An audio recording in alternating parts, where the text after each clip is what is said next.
Walang aswang na mabuti. Lahat, kampo ng kadiliman. Ikaw ang kampo ng kadiliman. Anong sinabi mo? Ikaw ang tunay na masama. Wala kang puso. Ginagamit mo lang ang mga tao para sa sarili mong interes. Aba, tarantado ko rin pala talaga no. Kung iputo ko sa iyo to. Sa mundo ni Kabano, may laban. Pinagpalang araw sa inyong lahat mga kabangers at mga kayanggaw. Ito na namang muli si Kabanong na magbibigay sa inyo ng isang napakagandang kwento mula sa isa sa ating mga kabangers. At ito ang kanyang kwento. Sa mundo ni Kabano, may laban araw-gabi. Kabutihan at kasamaan, di pwedeng magsama at maghari. Kabano version 2.0. Minsan, kung sino pa ang mukhang masama, sila pa ang mabuti. At kung sino pa ang mukhang mabuti, sila pa ang tunay na may kasamaan sa katawan. Magandang araw sa inyo mga kayanggaw, kabangers, at sa inyo rin kabanong. Nais ko lang pong ibahagi ang aking karanasan na nangyari noong kami ay nasa Gimeras pa. May tuturing kaming tao sa lansangan noon dahil sa aming pagiging palaboy. Iniiwasan kami ng mga tao. Akala namin ay wala nang tatanggap sa amin dahil sa aming katayuan sa buhay. Pero nagkamali kami dahil merong isang nakakaintindi sa amin sa sitwasyon namin. Siya si Aling Daria. Ang bukod tanging nilalang na nagpakita sa amin ng kabutihan. Pero kagaya ng mga nangyayari sa pelikula, kung sino pa ang mabubuti, sila pa ang nagiging masama sa mata ng nakararami. At yun ay ang bagay na pinanghihinayangan ko. Ang pagiging bulag ng mga tao sa katotohanan. Kilalanin niyo na lang po ko bilang si Saddam. Samahan niyo po kung subaybayan ang aming kwento. Bago nga pala magsimula ang ating kwento, sana'y mapindot niyo muna ang subscribe button at ang notification bell para lagi kayong nanonotify pag may bago tayong mga kwento. At ngayon, sa ating pagpapatuloy.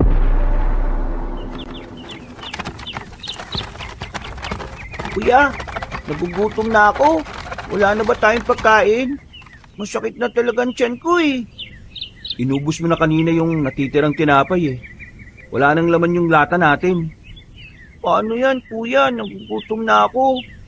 Pwede bang bumalik na lang tayo kina mama at papa?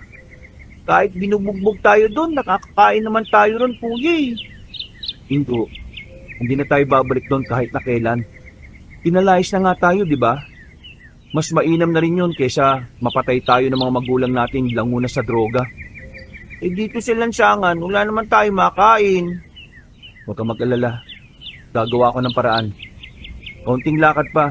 Kapag may narating tayong tindahan, hihingi ako. Baka mamaya itaboy na naman tayo, kuya eh. Bakit ba ganyan ng ibang tao, no? Kahit na wala naman tayong ginagawang masama, ayaw nila sa atin. Tapos parang nandidiri pa sila. Wala naman tayong nakakahawang sakit ah. Ganun talaga ang buhay, Ingo. Hindi mo pwedeng diktahan ng ibang tao kung anong gusto nilang isipin sa atin at kung paano nila tayo titingnan bilang tao. Ang mahalaga, tayo, walang inaapakang tao. Wala tayong ginagawang masama. Nakakapagod na pala maging mahirap, kuya, no? Huwag ka mag-alala. Kapag nakapagtapos ako ng pag-aaral, aahon na tayo sa hirap. Oo, edukasyon ng kasagutan para makaahon ka nga, Ingo.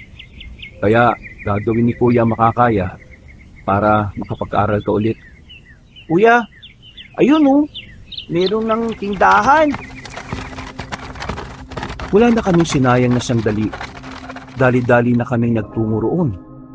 Paglapit namin ay agad kong kinausap ang tindera na baka kung pwede bigyan niya kami ng kahit kaunting pagkain. Pero sa kasamaang palad, sinigawan lang kami ng babaeng nagbabantay. Hinila ko kagad si Ingo palayo roon. Aksidente namang nabangga namin ng isa na namang matandang lalaki Base sa kanyang bihis, masasabi ko na mayaman siya. Nagkikinangan ng kanyang alahas sa katawan. Maganda rin ang suot-suot niya at pati ang sapatos pwede nang gawing salamin. Ay, ulag ba kayo? Hindi nyo ba alam na mamahalin ang sapatos na tinapakan nyo? Mga buwisit na mabahong to ah. Pasensya na po, hindi po namin nakita. Hindi mo ba ako kilala ha? Ako ang kapitan sa banong ito. Kaya kapag ako ang dadaan, tumabi-tabi ang mga kagaya mong marurumi. Kayo po ang kapitan dito? Oo, nasasabi ko lang, di ba? Bingi ka ba? Pwede po ba kaming humingi ng pagkain? Nagugutom na po kasi ako eh. Ang lakas naman ang loob nitong batang gusguso na ito. Bakit naman kita bibigyan ng pagkain? Hindi po ba, mga kapitan, tumutulong po sa mga tao? Eh bakit? Taga rito ka ba sa barangay namin? Hindi naman, di ba? Bakit kita tutulungan? Kasi kahit na hindi po ako taga rito, pero tao rin naman po ako. Ang sabi po kasi nila, tumutulong kayo sa tao, pero wala naman pong sinabi na sa kalugar lang po ninyo. Pasensya na po sa mga sinabi ng kapatid ko. Sige po, aalis na po kami. Sandali lang. Ha? Bakit po? Gusto niyo ba talagang makakain ng masarap na pagkain? Kahit na hindi po masarap, basta pagkain lang po. Namimili ka pa eh. Sikuhin kaya kita dyan. Kahit po ano gagawin namin, basta bigyan nyo lang po kami ng makakain. Eh, meron nga akong ipapagawa sa inyo. Kapag nagawa niyo yon, bibigyan ko kayo ng pagkain. Noong mga oras na yun ay para kaming nabuhay ng dugo ng kapatid ko. Parang may munting pag-asa na lumitaw para maging dahilan ng pagpapatuloy namin sa buhay. Sumugod kami sa kapitan na nakapakilalang si Tobias. Kapitan Tobias ang tinatawag namin sa kanya dahil ayaw niya namang Tobias. Hindi naman daw kasi siya mukhang matanda. Kahit ang totoo, kulubot na rin naman ang balat niya. Pagdating namin sa barangay hall, pinakita niya sa amin ang mga nakatambak na hugasin sa likod. Mga hugasin yun ng mga tanod nila na nag-inuman nung nakaraang gabi. Namamaho na nga at nilalangaw. Hugasan niyo lahat ng yan.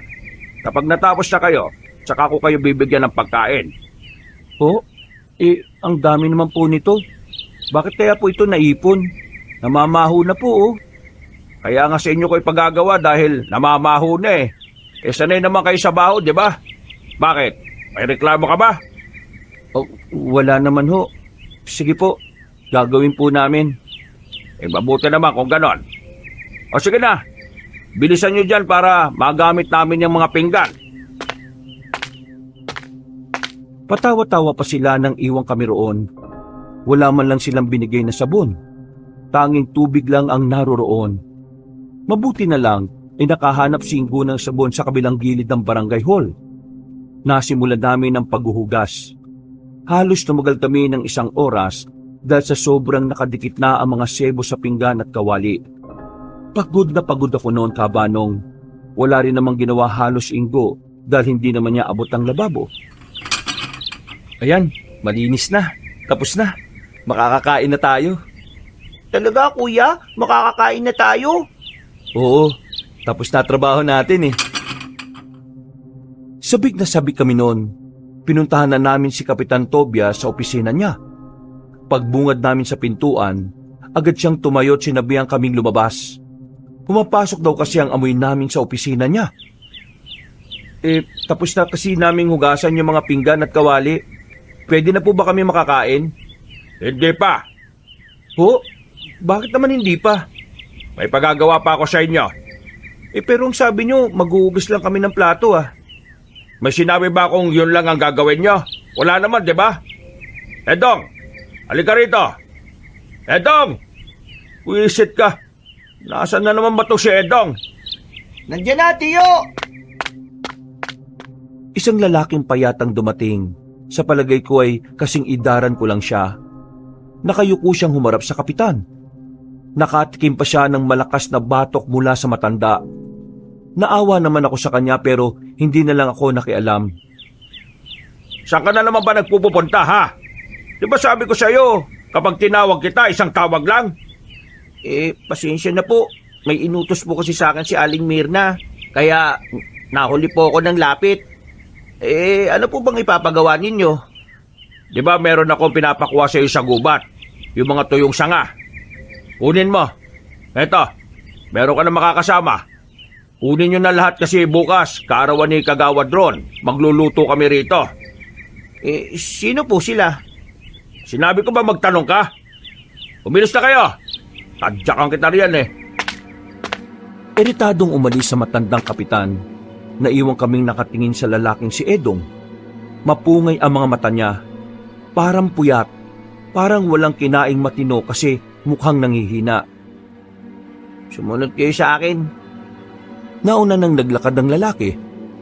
Nakatinginan muna kami ni Ingo pero sumunod din naman kami. Mabilis maglakad ang lalaki kaya nilakihan namin ang hakbang namin. Pero maya-maya lang, bigla na lang siyang tumigil. Sino ba kayo? Mga palaboy lang kami. Paano nyo nakilala ang tiyuhin ko? Humingi kasi kami sa kanya ng pagkain kanina. Ang sabi niya, bibigyan niya kami kapag hinugasan namin yung mga pinggan at kawali dun sa likod ng barangay. Tapos na namin hugasan eh. Pero ang sabi niya, may pagagawa pa raw siya. Ay nako, kahit kailan talaga. Napakahayop ng taong yun. Tiyuhin mo siya, di ba? Bakit ganun ang trato niya sa'yo? Kasi masama talaga ugali niya.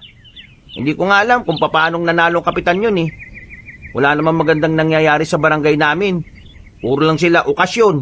Ang daming problema sa lugar namin na hindi naman nila inaaksyonan. Bakit ka nananahimik lang? Pwede mo naman siyang isumbong sa mas nakatatas, di ba? Tandaan mo, ang mga lider ng lipunan, dapat may paninindigan sila sa responsibilidad na binigay sa kanila. Hindi nila dapat ginagamit ang kapangyarihan nila sa pansarili nilang interes. Pero yun ang nangyayari. Yun ang ginagawa nila. Walang makakontra kasi lahat takot. Bakit kayo natatakot? Anong klase ba ang kapitan ninyo? Sira ulo, walang modo, walang puso, manyakis. Lahat na yata ng pangit na katangian nasa kanya ni. Kaya niyang manakit ng tao kapag may kumukontra sa kanya. Yung huling nakaaway niya, hindi na nakita. Malakas ang loob niya kasi marami siyang koneksyon. Grabe naman pala siya, kuya. Masama po pala siyang tao. Kaya nga eh. Kaya wag na kayong bumalik sa barangay. Gagawin lang niya kayong alipin dun. Pero paano po yung pagkain namin? Ako nang bahala ron. May naitatabi ako sa bahay. Bibigyan ko kayo. Basta, tulungan nyo na lang ako manguhan ng mga panggatong. Teka, sandali. Ikaw ang magpapakain sa amin? Bakit mo naman gagawin yun eh? Hindi mo naman kami kilala. Isipin nyo na lang na ako na ang humihingi ng paumanin sa trato sa inyo ng tiyuhin ko. Kuya, mabuti kang tao. Ako? Mabuting tao? Sana nga, hindi na lang eh. Bakit naman? Nagsisisi ka ba na pinanganak kang mabuti? Hindi patas ang lipunan sa mga mabubuting tao eh. Kung titingnan mo ang mundo, karamihan sa mga mas nakakangat sa buhay yung mga taong nanlalamang eh. Nanloloko at nagnanakaw. Meron pa nga pumapatay eh. Pero tingnan mo buhay nila. Sagana, marangya at maginhawa. Kaya nga, hindi ko maintindihan itong mundong ito. Bakit mabubuting taong laging naghihirap at hindi ang mga taong may ginagawang masama? Kaya mula noon, pinangarap ko na sana dumating ang araw na maging masama rin ako eh. Para maranasan ko rin namang guminhawa. Huwag mong isipin yan ha. Kasi ang pagiging masama ay masama pa rin. Kahit na anong katayuan mo sa buhay. Kahit mayaman ka pa ha, kung masama ka, ang lahat ng meron ka mawawala rin pagdating ng panahon. Babawiin nyo sa iyo ng panahon. Sa kapalaran at higit sa lahat ng Diyos. Kaya hindi ka dapat maging masama eh. Pagpatuloy mo lang ang kabutihan. At kung marami ang kagaya mo na gagawa ng kabutihan, unti-unti nating matatabunan ang kasamaan. Napabuntong hininga si Edong. Parang natauhan siya sa mga sinabi ko. Magaan ang pakiramdam namin sa kanya. Siguro dahil pareho lang din naman kami na nakaranas ng pang-aabuso. Edo nga pala ang pangalan ko. Kayo? Ako si Saddam. Ito naman ang kapatid ko, si Ingo. Bakit pala kayo nagpalaboy-laboy? Nasaan ang mga magulang ninyo? pinalayas kami sa amin eh. At ang pagpapalayas nila, parang ginhawa na rin sa aming magkapatid. Paano naging ginhawa eh? Ang hirap ng buhay sa lansangan. Mas mahirap ng buhay sa loob ng bahay na magulo. Parehong lulong sa pinagbabawal na gamot ng mga magulang namin eh. Nananakit sila kapag lango. Kaya mas mainam na umalis na rin kami doon. Ay, grabe palang pinagdaanan nyo, no?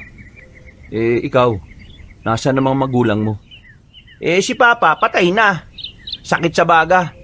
Si Mama naman, nasa Maynila. May pamilya ng iba. Halos pareho lang din pala tayo eh. Ulila ka na rin pala.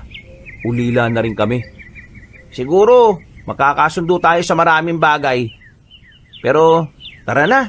Manguha na muna tayo ng mga tuyong sanga.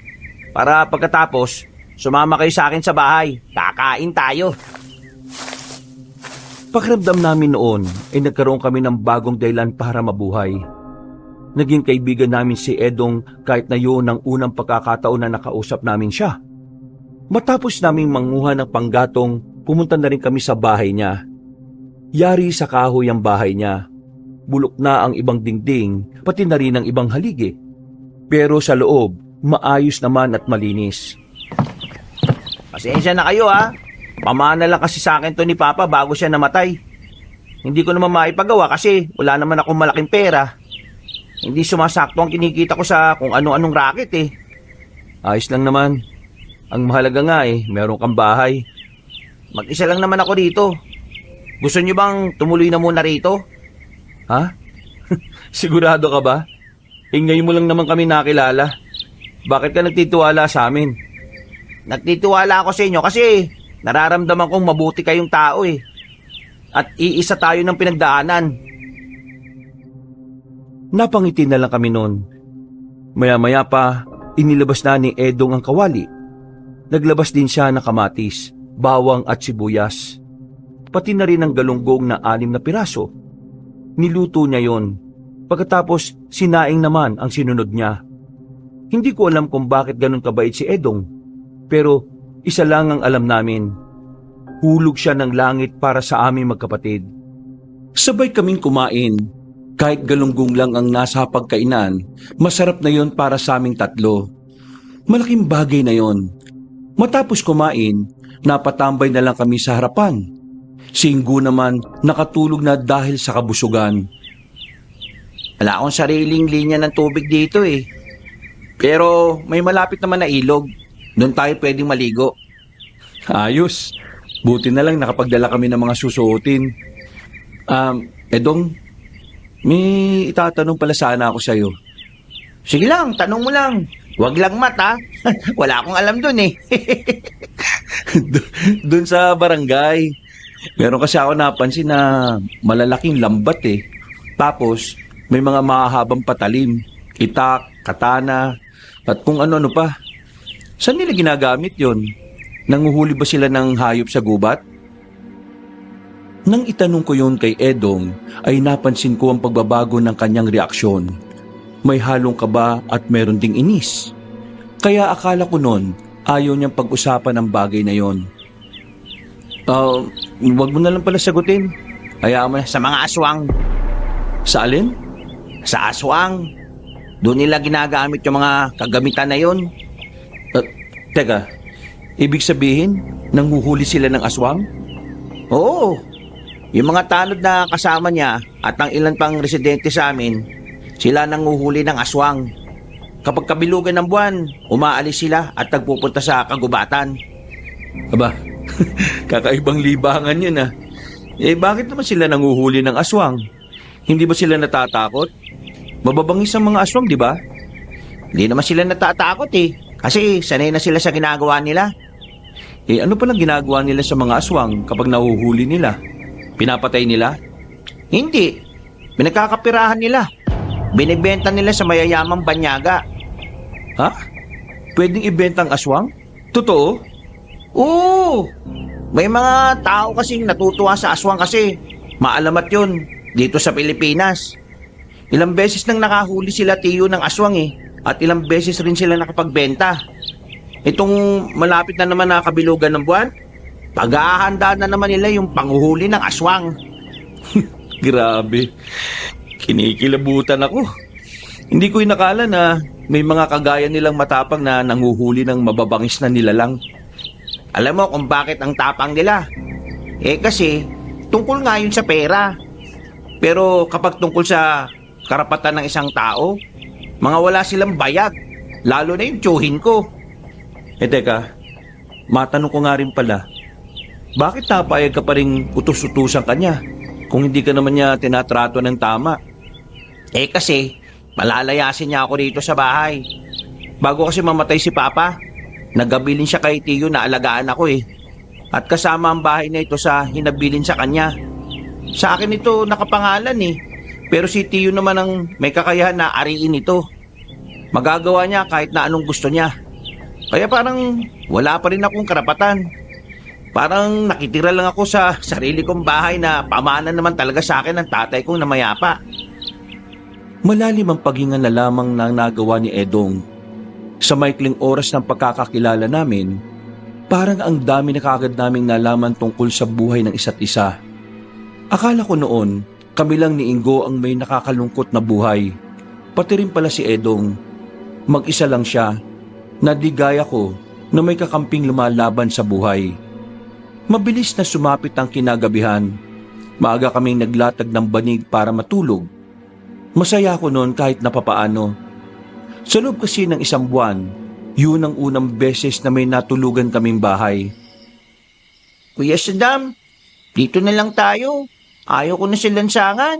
Huwag na tayo umalis dito. Bahay nila Edong to, no? Di naman to sa atin Kung yan ang gusto mo, Ingo, walang problema. Masaya rin ako kasi sa wakas, may kasama na ako ulit. Talaga po? Oo, kaya matulog ka na kasi baka mamaya puntahan ka ng aswang. Sige ka. Natawa na lang ako nang makita ang takot na mukha ni Ingo.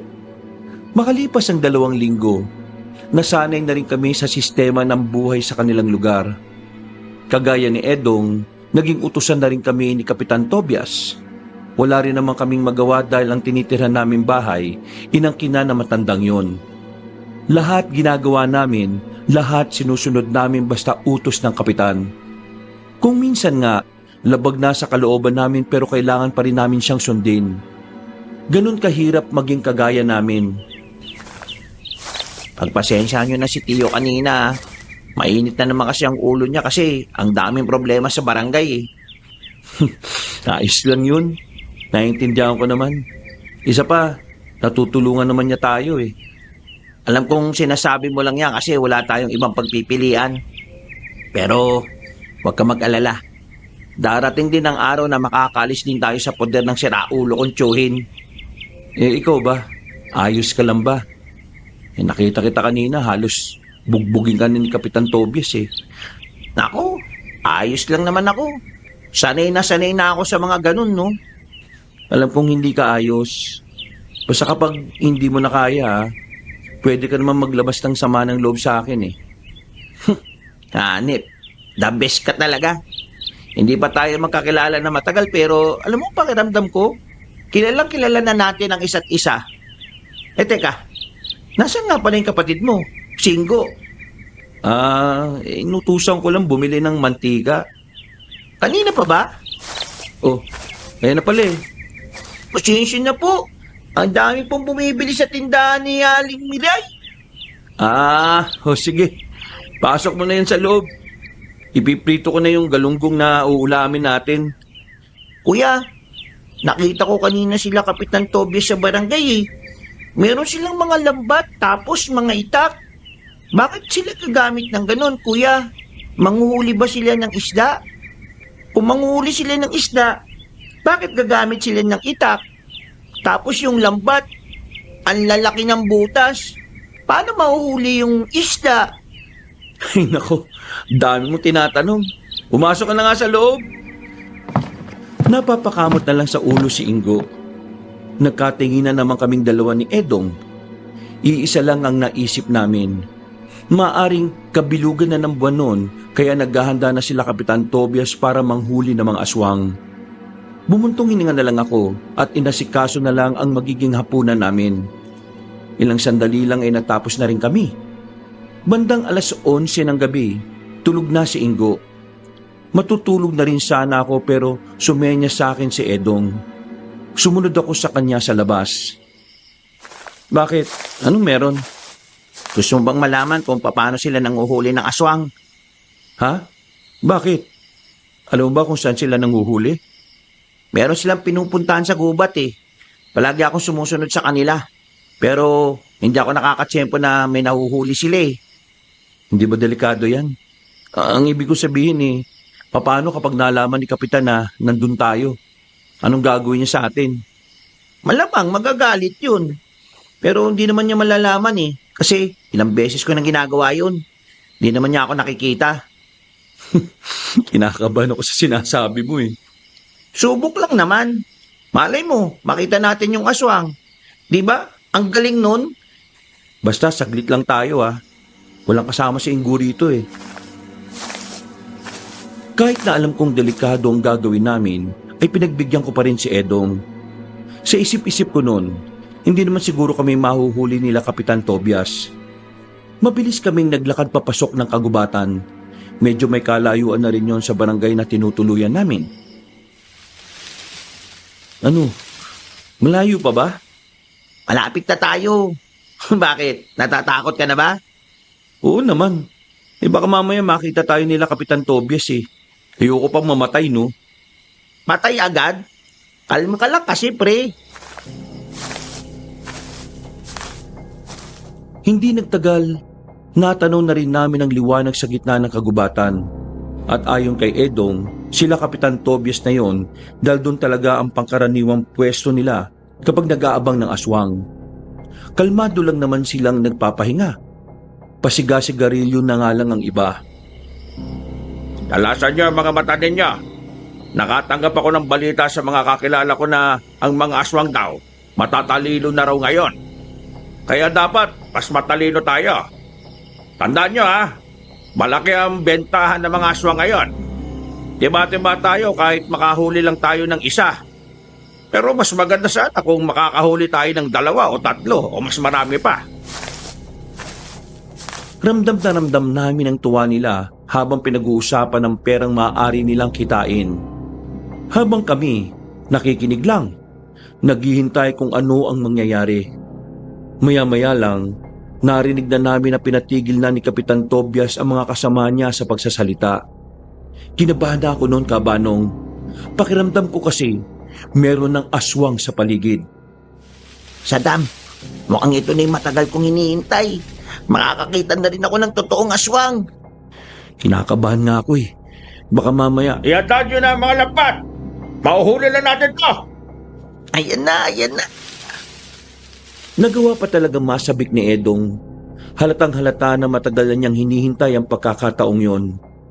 Maya-maya lang, napansin na lang namin na nagtakbuhan na sila. Meron na silang hinahabol. Hinila naman ako ni Edong para sumunod doon.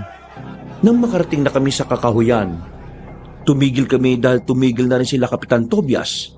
Galit na galit siya at pinagmumura niya ang mga tanod na kasama niya. Mga tanga! Mga inutil! Nakita nyo na? Wala pa kayong ginawa? Mauhuli na sana natin yun Nawala pa. Pera na naging bato pa. Wisit naman Ay, ikaw Joven. Kahit na kailan ang tanga-tanga mo. Ang laki-laki mong tao. Hindi mo maihagis ng maayos ang lambat. Bakla ka bang tarantado ka? Noong mga sandaling yun, mas lalo kong kinabahan. Kaya naman, kinulit ko na kagad si Edong para umalis kami. Mamaya na. Hindi pa natin nakikita yung aswang Baliw ka ba? Baka mamaya mapagbuntunan pa nila tayo. Hinila ko na si Edong, pero natapakan niya ang tuyong sanga na naglikha naman ng ingay.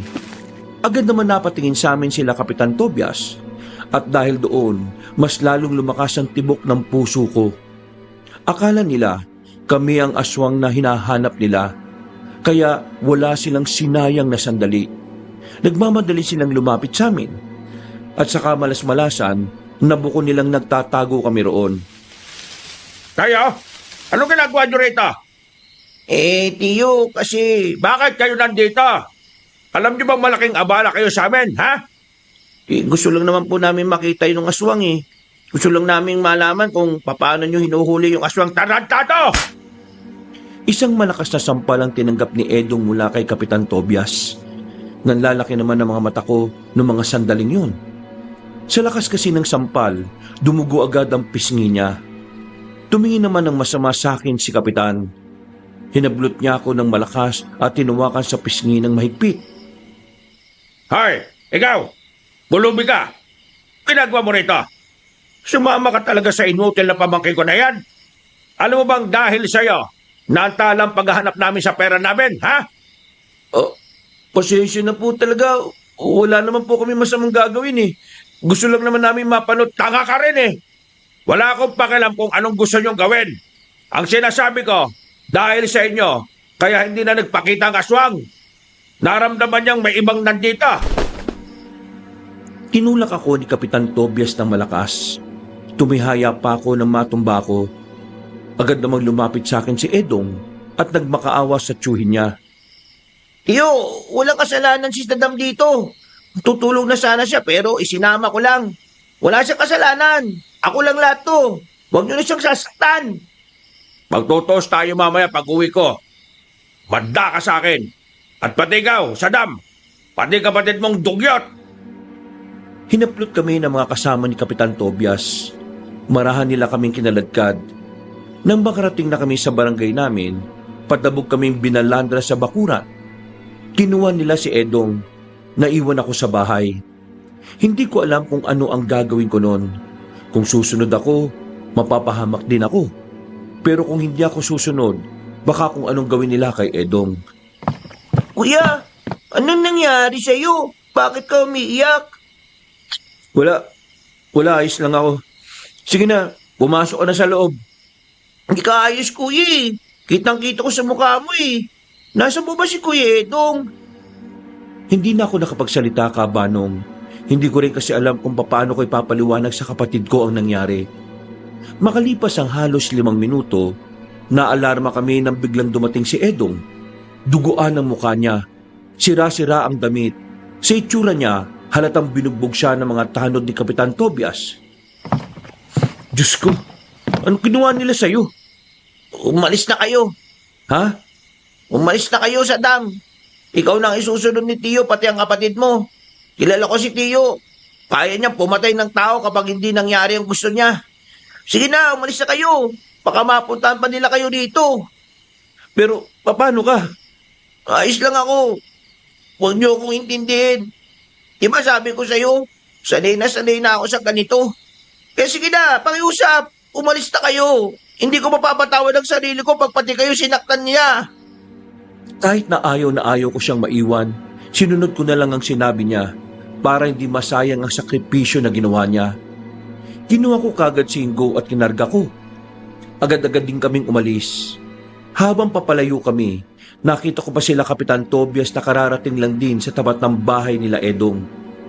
Naiyak na lang kami pareho ng kapatid ko. Nang makalabas na kami ng barangay, nakahinga na rin kami ng maluwag. Pero ang problema, hindi namin alam kung saan kami pupunta. Kuya, ano nang mangyayari sa atin? Saan na tayo pupunta? Wala naman tayong kaibigan na iba. Si Kuya Edong lang. Kaso paano siya? Kawawa naman siya, kuya. Ipagdasal na lang natin na sana ayos lang siya. Wala tayong ibang magagawa kundi ang umalis eh. Yun din ang gusto niya para sa atin. Eh kuya, ano ba talaga nangyari? Bakit nanggalit sa inyo si Kapitan Tobias? Masyado ka pang bata para malaman yun. Huwag ka nang umiyak. May awa rin sa atin ng Diyos.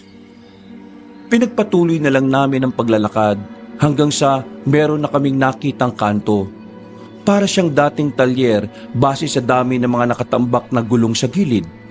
Merong ilaw doon, kaya nagbakasakali na kami na may tutulong sa amin. Gabi na rin kasi, nilalabig na si Ingo. At naiisip ko rin na baka meron kaming makasalubong na aswang. Tao po! Tao po! May tao po ba dyan? Tao po! Isang matandang babae ang nagbukas sa amin ng pinto. Sa palagay ko, senior na siya, pero mukhang malakas-lakas pa rin. Maamo yung mukha niya. Yung tingin niya sa amin ay parang naglalaman ng awa. Napatingin din siya sa kapatid kong si Ingo. Anong problema? Anong kailangan nyo? Alam ko pong hindi nyo kami kilala at hindi nyo naman po kami obligasyon. Pero hihingi lang po sana ako ng tulong. Malamig na po ang panahon dito sa labas eh. Wala po kaming matutulugan. Baka po pwedeng kahit na itong kapatid ko lang patulugin nyo sa loob ng bahay. Kahit siya na lang po. Ako po, ayos lang po ako dito sa labas. Kaya ko naman pong tiisin yung lamig. Ay, pumasok na kayong dalawa dito. Dali na. Nagulat ako sa naging tugon na matandang babae. Hindi man lang kasi siya nagtaka o naginala man lang sa amin. Walang pagdadalawang isip niya kaming pinapasok. Noong mga sandaling yon, pakiramdam ko nakahanap kami ng masasandalan. Nang makatulog na si Ingo, kinuwento ko sa matanda ang nangyari, pati na rin yung parte ng tungkol sa mga aswang. Nakikinig lang siya sa akin at parang hindi na rin siya nagulat nang sabihin kong merong aswang. Tama lang ang ginawa mo na pag-alis. Masamang tao ang kapitan na sinasabi mo. Kakarmahin din siya. Pero nag-aalala po kami sa kaibigan namin eh. Baka kung ano po mangyari sa kanya. Ipagdasal mo na lang ang kaligtasan niya. Pero bihira na lang ang ganong klase ng kaibigan. Kaya maswerte ka na nakilala mo siya. Pero bakit niyo po kami tinulungan? Bakit hindi po kayo nagdalawang isip? Hindi niyo naman po kami kaano-ano. Mas lalong hindi niyo naman po kami kilala. Sa tanda ko ng ito, alam na alam ko na kung ang taong kaharap ko ay mabuti at hindi. Ay siya nga pala. Ano nga palang pangalan ninyo? Ako nga po pala si Saddam. Yung kapatid ko naman po, si Ingo. Ako naman si Daria. Aling Daria na lang ang itawag niyo sa akin. Wala na ba talaga kayong mapupuntahan? Wala na nga po eh. Pinalayas din po kasi kami ng mga magulang namin. Si Edong na lang ang pag-asa namin kaso nagkaroon nga po kami ng problema. Di dito na lang kayo sa bahay ko. Mag-isa lang naman ako rito dahil wala ang apo ko. Sigurado po kayo? Oo. Bakit? Nagtataka ka ba kung bakit ko kayo gustong patirahin dito? Opo eh. Gusto ko lang na may makasama rito. At gusto ko din na may nakakausap. Wala pa kasi ang apo ko. Nasa ibang lugar para magtrabaho. Mag-isa lang ako dito at malungkot. Naku, maraming salamat po talaga. Pangako, gagawin po namin ang lahat na makakaya ko para matulungan kayo rito sa gawaing bahay. Hindi po kami magiging sakit sa ulo sa inyo. Nararamdaman ko naman na masisipag kayo. Kaya walang problema sa akin. Napangiti na lang ako ng mga sandaling yon. Hindi ko inakala na madali naming makakapalagay ng loob si Aling Daria. Yung naramdaman namin kay Edong, gano'n na gano'n din ang naramdaman namin sa kanya. Sobrang gaan sa kalooban. Pakiramdam namin ay ligtas kami sa poder niya. 5 araw pa lang ang nakalilipas pero parang sobrang tagal na naming magkasama ni Aling Daria. Yung turingan namin sa isa't isa, parang pamilya na. Pero ang pinagtataka ko lang, sa 5 araw na yon, hindi man lang niya pinansin ang kwento ko tungkol sa aswang. Iniisip ko tuloy nun na hindi siya naniniwala sa kwento kong yon. Anong oras po dating ng apo ninyo? Nasasabik na kami ni Ingo na makilala siya eh. Siguro magkakasundo kayong dalawa nun. Parang kasing edad mo lang din kasi siya eh. Sana nga po. Siya nga pala. Di ba pumunta ka dun sa kaibigan mo kahapon? Ano palang nangyari? Hindi na po ako lumapit eh. Pero nakita ko po siya. May mga sugat po siya sa katawan. Pero nakahinga po ako ng maluwag dahil kahit papano nakakakilos na siya. Pwede mo rin siyang dalhin dito. Talaga po? Naisip ko kasi, kailangan din ng kaibigan mo ng tulong. At ikaw lang din na makakagawa nun para sa kanya. Hindi naman po ba nakakaya sa apo ninyo? Kasi nagpatuloy na kayo ng 2, may idadagdag pang 1. Kahit ilan pa kayo, basta matulungan natin ang mga nangangailangan na kagaya ninyo. Walang paglagyan ng saya ko noon, Kabanong. Naiisip ko pa lang na makakasama na namin si Edong ay hindi na ako mapakali. Makalipas ang ilang oras, sumapit na rin ang kinahapunan. Dumating na rin ang apo ni Aling Daria. Matangkad na lalaki, maputla, parang hindi naaarawan ng balat. Nabigla siya nang makita kami ni Ingo. Hindi kagad siya nakapagsalita. Maligayang pagbabalik aking apo. Ay, siya nga pala. Itong kasama ko ay si Saddam at Ingo. Tinulungan ko sila dahil wala silang matitirhan. Kinagagalak namin makilala ka. Nagpatuloy ka ng hindi mo kakilala, la? Magaan ang pakiramdam ko sa kanila. Hindi naman sila masasamang tao. Kung sakali mang may gawin silang hindi maganda, ako ang bahala. Alam mo naman kung papaano ako gumalaw. Napatingin ako kay Aling Daria dahil sa sinabi niyang yon. Hindi ko alam ang ibig niyang sabihin. Pero iniisip ko na lang na baka nagbibiro siya ng mga sandaling yon. Tumingin naman sa akin si Natoy. Seryoso ang tingin niya na parabang sinusuri ang buong pagkatao ko. Kasunod niyang tiningnan ay ang kapatid ko.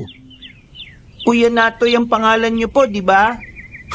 Ang tangkad niyo po, ang puti, tapos ang pogi. Aba, ayos tong batang to, ah. Sabi ko naman kasi sa iyo eh. O sige nga, kung talagang gwapo ko, sa tingin mo, ilang taon na ako? Parang bata pa po kayo eh. Napangiti si Natoy. Nagustuhan niya ang pambobola ni Ingo sa kanya. Dahilan para makapagpalagayan na rin namin siya ng loob. Mabuting tao ang pagkakakilala namin sa kanya, kagaya ng lola niya. Kaya sa unang linggo namin doon, wala kaming naging problema. Isang hapon, magkasama kami ni Natoy sa gubat habang nangunguha ng panggatong namin. Madalas na rin kami nagkakausap ng mga bagay-bagay, kaya komportable na akong magkwento ng kung ano-ano sa kanya. Natoy, matanong ko lang, naniniwala ka bang may aswang dito sa probinsya natin?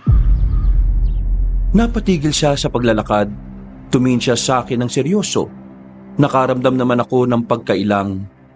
Tumingin-tingin din siya sa paligid kung may ibang nakakarinig. Hindi mo naman kailangan sagutin kung hindi mo gusto. Ayos lang naman. Naniniwala ako. Totoo sila. Kasi nakakita na ako ng kagaya nila. Ha? Talaga? Bakit parang sabik na sabik ka rin makakita? Alam mo ba kung gaano sila kabangis? Gaano ba sila kabangis? Sobrang bangis. Bakit ba interesado ka sa aswang? Hindi na ako nagpatumpik-tumpik pa. Kinuwento ko na sa kanya ang mga naranasan namin ni Edong. Noong mga oras na yon, nakikinig lang siya sa akin. Pero nagtataka ako kasi bigla na namang sumeryoso ang reaksyon niya. Parang iba ang mood niya kapag aswang ang laman ng usapan namin. Maiba tayo. Kailan ba makakarating sa bahay ang kaibigan mo si Edong? Para makilala ko na rin at makilatis. Bukas, pupunta na namin siya bukas para sunduin.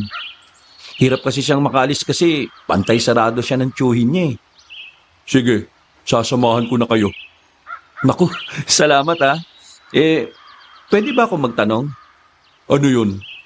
Bakit ang bait-bait niyong maglola? Kami? Mabait? Oo, kasi tinanggap niyo kami kaagad nang walang kahit na anong kapalit. Tapos, pati ang kaibigan namin, tutulungan niyo rin.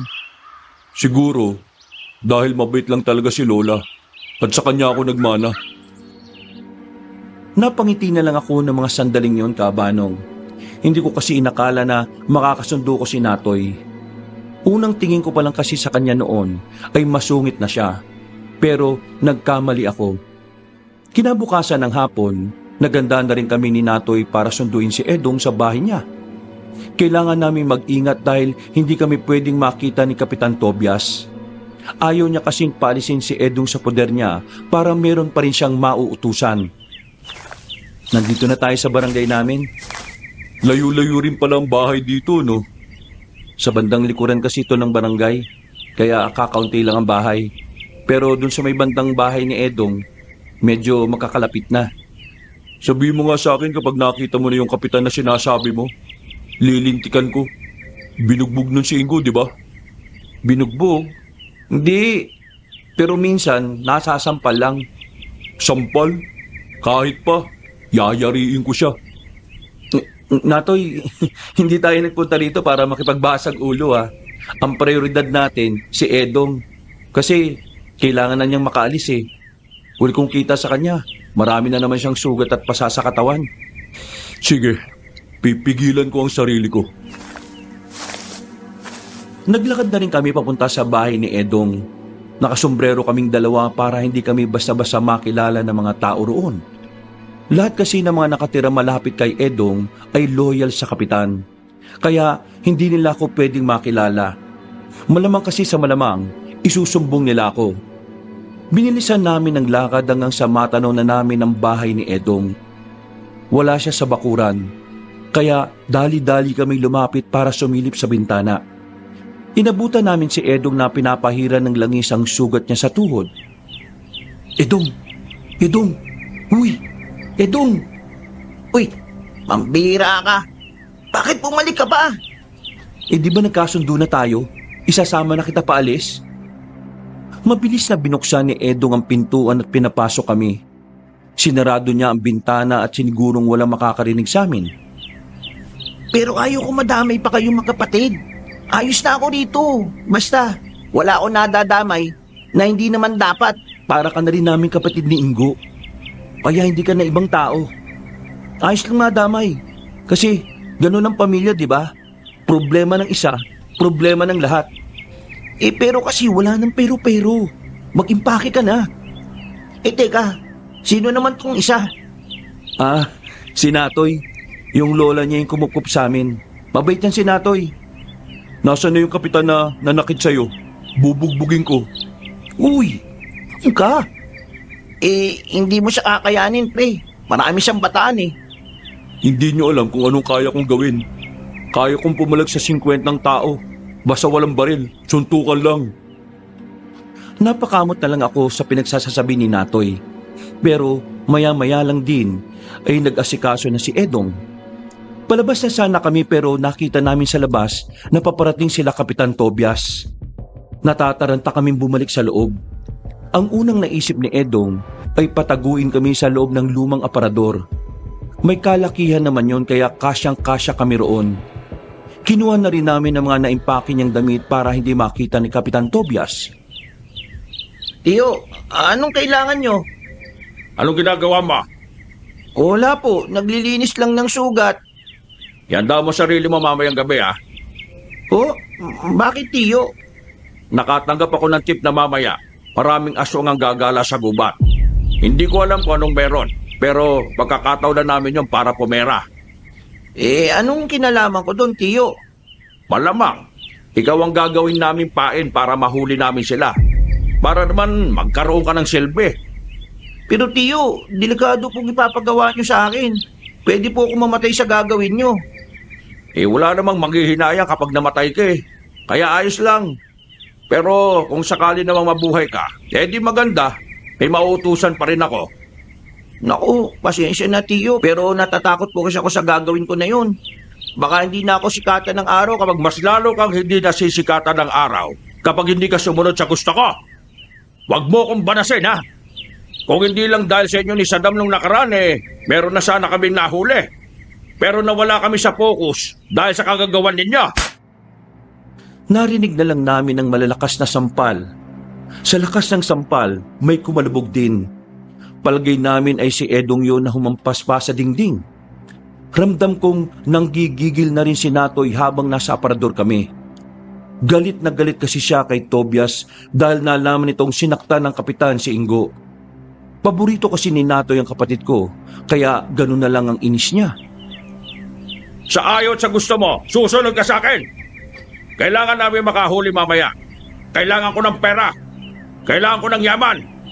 Puti sana kung malaki ang sinasahod ko sa pagiging kapitan ng walang kwentang barangay na ito. Pasensya na tiyo. Hindi ko talaga kaya eh. Patayin nyo na lang po ko. Ba't pinapainit mo talaga ang ulo ko ha? Gusto mong ipalo ko sa itong batuta na to? Hindi na nakapagpigil si Natoy at binuksan na niya kaagad ang aparador. Itigil niyo yun! Sinusubukan kong talagang pigilan si Natoy pero nadamay na rin ako. Nabigla si Kapitan Tobias. Pero marahang umarko ang ngiti niya. Parang masaya siya na muli niya ako makita. Saya na parang naglalaman din ng masamang balak. Tingnan mo nga naman, nandito ka pala sa dam. At ikaw, sino ka ba? Bakit ka nakikialam? Hindi kita kilala. Hindi na mahalaga kung magkakilala tayo. May tatanong ako sa'yo, kaya sumagot ka na maayos. At loko to ah. Saddam, ano ba yan? Anong ginagawa mong yan? Uy, ang kulit mo, Saddam, ano ba? Ikaw matanda ka. Sinaktan mo ba si Ingo? Ah, si Ingo. Yung uhugin at masiba na kapatid nitong si Saddam. Oh, sinampal ko ng ilang ulit. Walang kwente. Sinampal mo ang isang batang maliit? Paano mo nagawa yun? Eh di simple lang. Para magawa mo yon, kailangan mo lang mainis. Lumapit si Natoy. Lalapitan din sana siya ng mga tanod ni Kapitan Tobias pero pinigilan nito na matanda. Hindi mo ba ako kilala? Ako ang kapitan dito, wala akong pakialam. Sinakal niya si Kapitan Tobias at itinaas sa ere. Sabay binalibag sa gilid. Umatake naman sa kanya yung ibang tanod at pinagpapapalo siya. Pero parang walang nararamdaman si Natoy. Kinaya niyang tiisin yun. Nagawa niyang bugbugin ang mga tanod. Nang mapansin namin na merong dinudukot na baril si Kapitan Tobias, hinila na namin si Natoy para makaalis na. Tumakbo na kami palabas. Iika-ika naman silang humabol pero nakatakas na rin kami. Pumasok muna kami sa kagubatan para makapagtago at makapagpahinga. Pambihira. Bakit mo nagawa yun? Ang lakas mo ha. Nagawa mong iangat si Kapitan gamit lang ang isang kamay mo. Tapos parang hindi ka nasaktan sa mga palo nila. Binugbog mo sila lahat eh. Sino ba talaga to, pre? Bakit parang action star kanina? Nawalan na ako ng pasensya eh. Masaya pa siya na nananakit ng bata. Eh, maraming salamat. Patagal ko nang gustong gawin sa tiyuhin ko eh. Pero sa susunod, huwag mo nang uulitin ha. Ayoko may madamay na walang kinalaman sa akin eh. Hindi naman tayo magkaano-ano eh. Wala akong pakialam kung makaano-ano tayo o hindi. Ayoko lang ng mga ganong tao. Eh pero, may iba tayo. Yung nabanggit ni Kapitan Tobias, yung tungkol sa mga aswang. Totoo bang may gagalang aswang sa gubat mamayang gabi? Oo, ilang gabi na rin silang may kinikitang mga tao sa gubat eh. Parang mga albularyo yun. Binabayaran nila para sa impormasyon kung saan dadaan ang mga aswang. Hindi sila dapat makipaglaro sa mga aswang. Napatingin kami kay Natoy. Seryoso siya. Nagtaka naman ako. Mula nang makilala ko siya, yun ang unang pagkakataon na nabanggit niya ang aswang. Parang interesado na rin siyang pag-usapan. Bakit? May alam ka rin ba sa mga aswang? Delikado ang mga aswang. Kapag alam nilang merong gustong gawin sa kanila mga tao, mas nagiging marahas sila. Hindi nila alam kung papaano magalit ang mga aswang na hinahanap nila. Hindi lang sila ang pwedeng mapahamak, pati na rin ang mga pamilya nila. Sa pananalita mo, parang matagal ka nang may nalalaman sa kanila. Ano ka ba talaga? Albularyo ka ba? Hindi. Pangkaraniwang nilalang lang ako. Sadyang marami lang akong nalalaman dahil may mga kilala rin ako mga alam sa mga aswang. Ang mabuti pa, umuwi na tayo. Hinihintay na tayo ni Lola. Nauna nang naglakad si Natoy. Sinundan na lang namin siya. Maya-maya pa'y narating na rin namin ang bahay nila. Sakto naman, naghahanda na ng panghapunan si Aling Daria. Nakangiti pa nga itong sumalubong sa amin.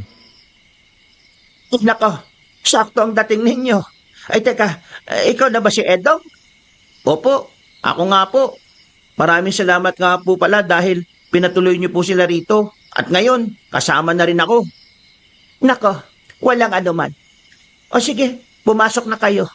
Yung mga sugat mo, gagamutin ko yan mamaya bago ang pagtulog. Magaan na ang pakiramdam ko noong mga sandaling yon, Kabanong. Maya-maya lang ay sabay-sabay na rin kaming kumain. Masaya ang usapan. Hindi nakaramdam ng kahit na anong pagkailang si Edong kahit nakararating lang din niya. Ayos na sana ang lahat. Pero naantala ang kasiyahan namin nang biglang may dumating na grupo ng mga lalaki na pinangungunahan ng isang matandang lalaki. Parang kasing edad lang din ni Aling Daria. Maraming tattoo sa katawan at mahaba ang buhok. Barakong barako talaga ang dating niya dahil may pagkamaskulado rin. Oh, hindi ko na pala talaga nasubaybayan ang buhay ng kapatid ko ah. Ano, Ate Daria? Hindi mo naman nasabi na may tao na pala rito sa bahay mo? Ano na naman ang kailangan mo? Nangiistorbo ka na naman ng ganitong oras ng gabi. May kailangan lang sana tayong pag-usapan. Pero mukhang hindi ito ang tamang oras para doon. Tumingin sa amin ang matandang lalaki. Nakangiti siya, pero hindi ko maintindihan kung bakit hindi ko magawang maging komportable sa tingin niya sa amin. Lumapit siya kay Ingo. Tumingin ng seryoso. Kita naman na natatakot na ang kapatid ko. Ikaw, bata. Anong pangalan mo, ha? Sebastian, ano ba? Wala pa akong ginagawa ah. Nagtatanong lang ako ng pangalan niya eh. Wala naman sigurong masama doon, ate. Ingo po ang pangalan ko. Kayo po, ano pong pangalan nyo? Baste ang palayaw ko. Pero si Bastian ang tunay kong pangalan. May itatanong ako sa'yo. Sagutin mo, ha? Kapag nasagot mo na maayos, may gantimpala ka sa akin. Ingo, naniniwala ka ba sa mga nilalang na, Lo, wag si Ingo. Masyado pa siyang bata para sa mga ganyang usapin. Lubayan niyo siya. Nakikiusap ako. oh, narito rin pala ang apo kong si Natoy eh, no? Kung ano man ang gusto mong pag-usapan, bumalik ka na lang sa ibang araw. Nakita mong nakakasiyahan kami. Huwag mong sirain, Sebastian. Importante ang pag-uusapan natin kaya hindi ito pwede pang magtagal. Bukas ng gabi, pumunta ka sa gubat. Sige, makakaalis na kayo. Ate Daria, matagal ko nang sinasabi sa'yo, hindi mo sila kakampi. At kahit na kailan, hindi natin sila magiging kakampi. Kaya habang maaga pa, itigil mo na ang kahibangan mo. Hindi na nagsalita si Aling Daria. Naglakad naman na paalis ang mga yon. Ilang minuto mula nang umalis sila, tahimik pa rin kami sa hapagkainan. Nalusaw na ang kaligayahan na kanina lang ay sobrang saya namin.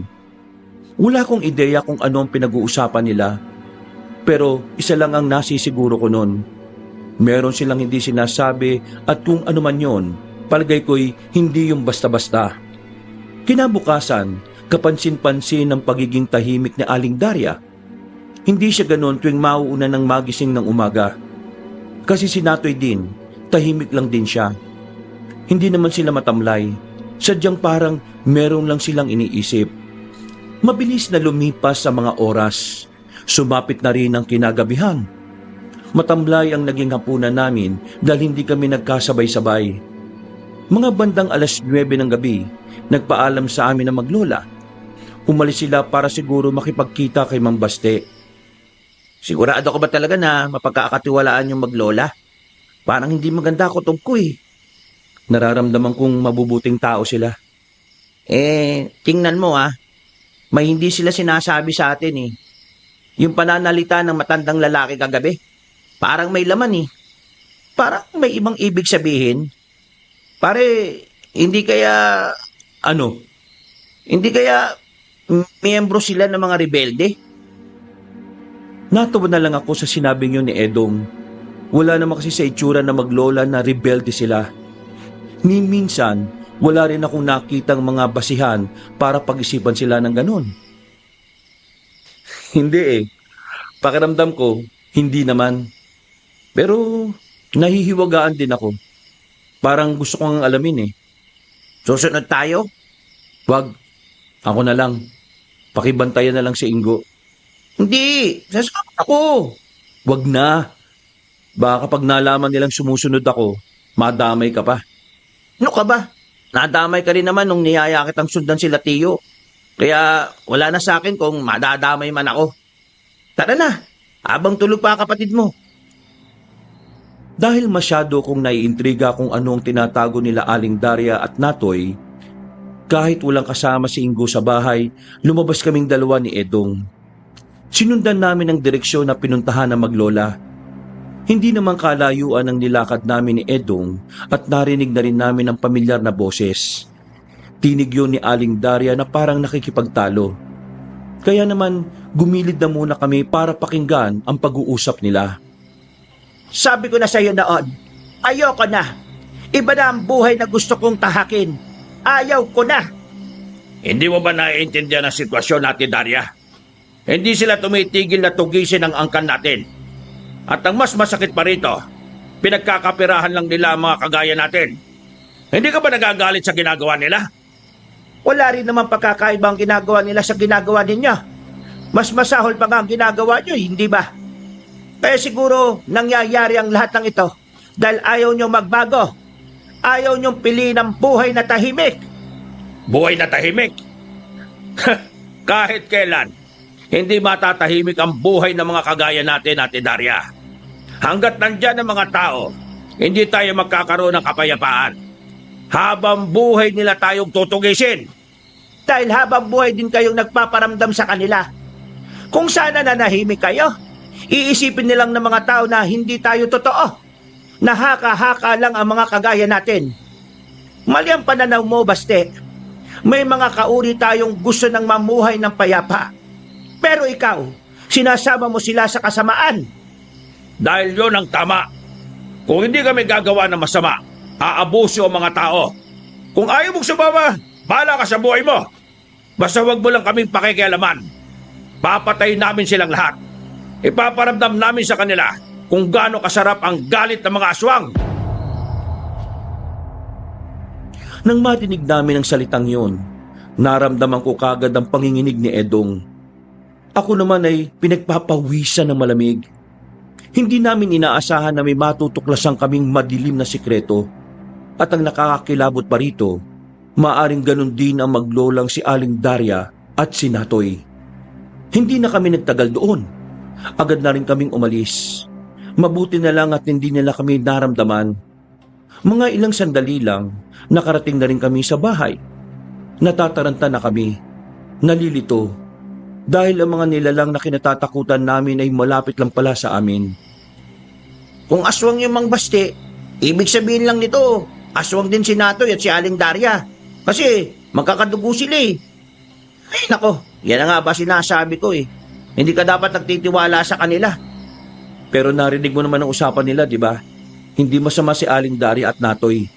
Pinipilit na nilang mamuhay ng payapa. Ibig sabihin, kahit naswang sila, hindi sila mapanganib. Pare, ang aswang ay aswang. Pinanganak silang mapanganib. Likas na sa kanila ang pagiging mabangis. Kaya paano tayo magtitiwala sa kanila? Nararamdaman ko talaga, pre. Nararamdaman kong hindi sila gaya ni Mang Baste. Hindi sila masama.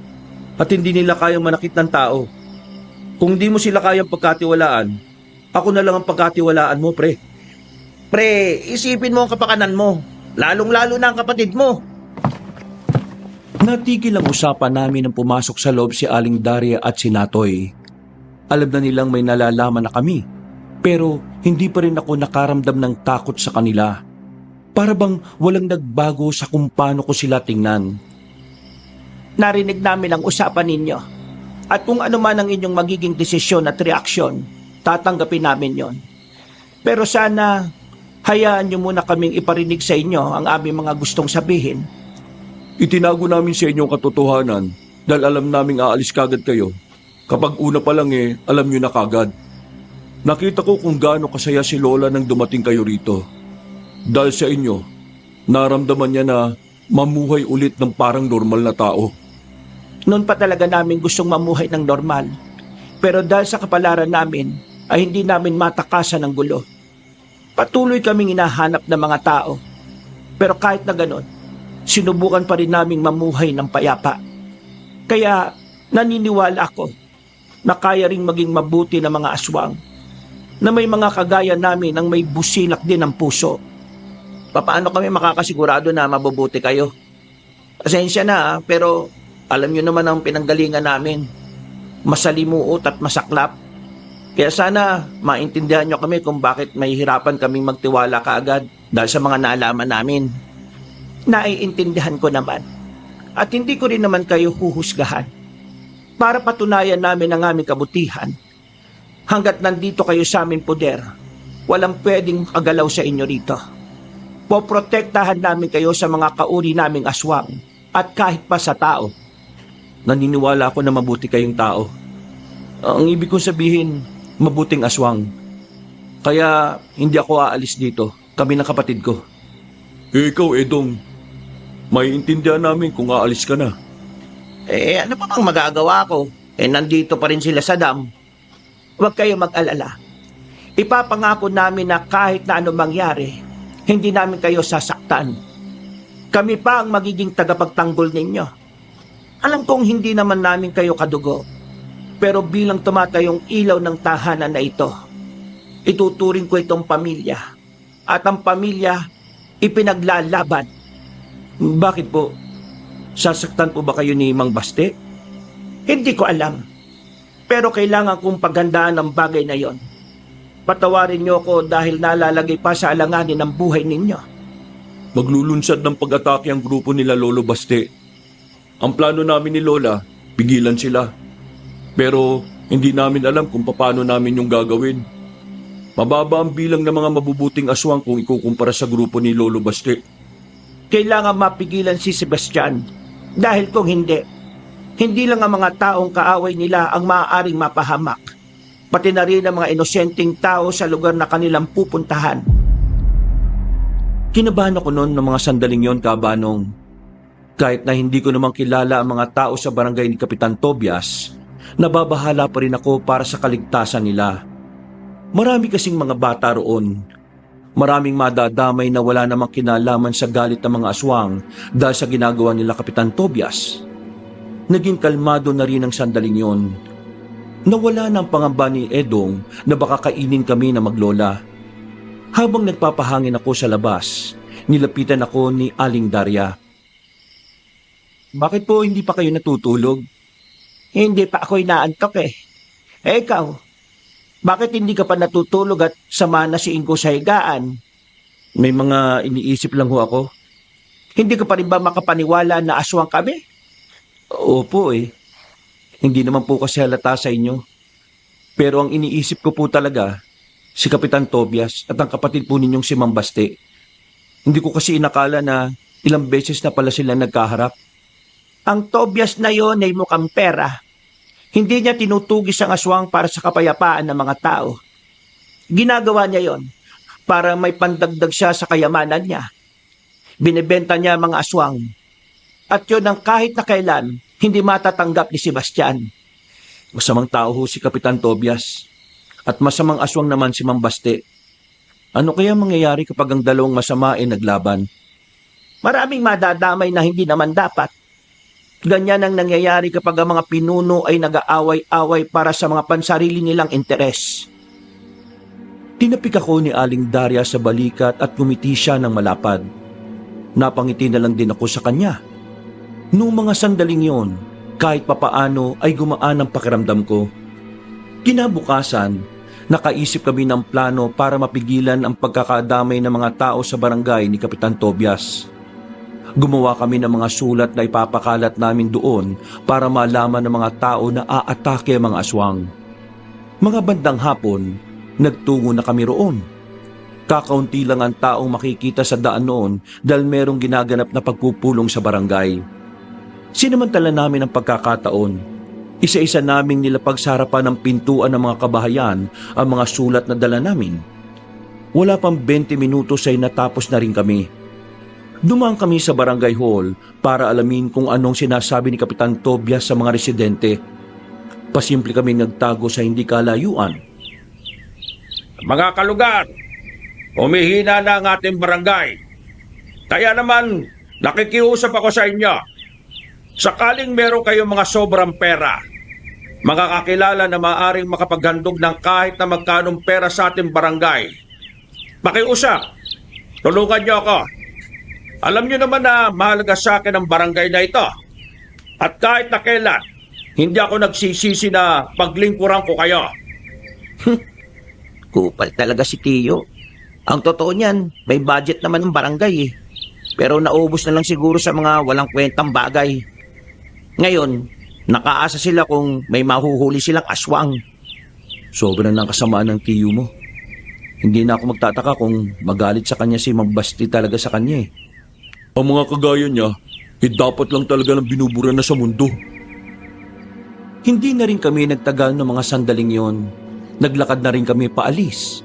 Pero hindi pa man kami nakakalayo, nakita naming nagdatingan ng ilan sa mga tanod ni Kapitan Tobias. Base sa narinig namin, kagabi pa sila nasa gubat at sa dami nila, iilan na lang silang nakabalik. Nanindig ang mga balahibo ko nung marinig na karamihan daw sa kanila ay pinaglalala ng mga aswang.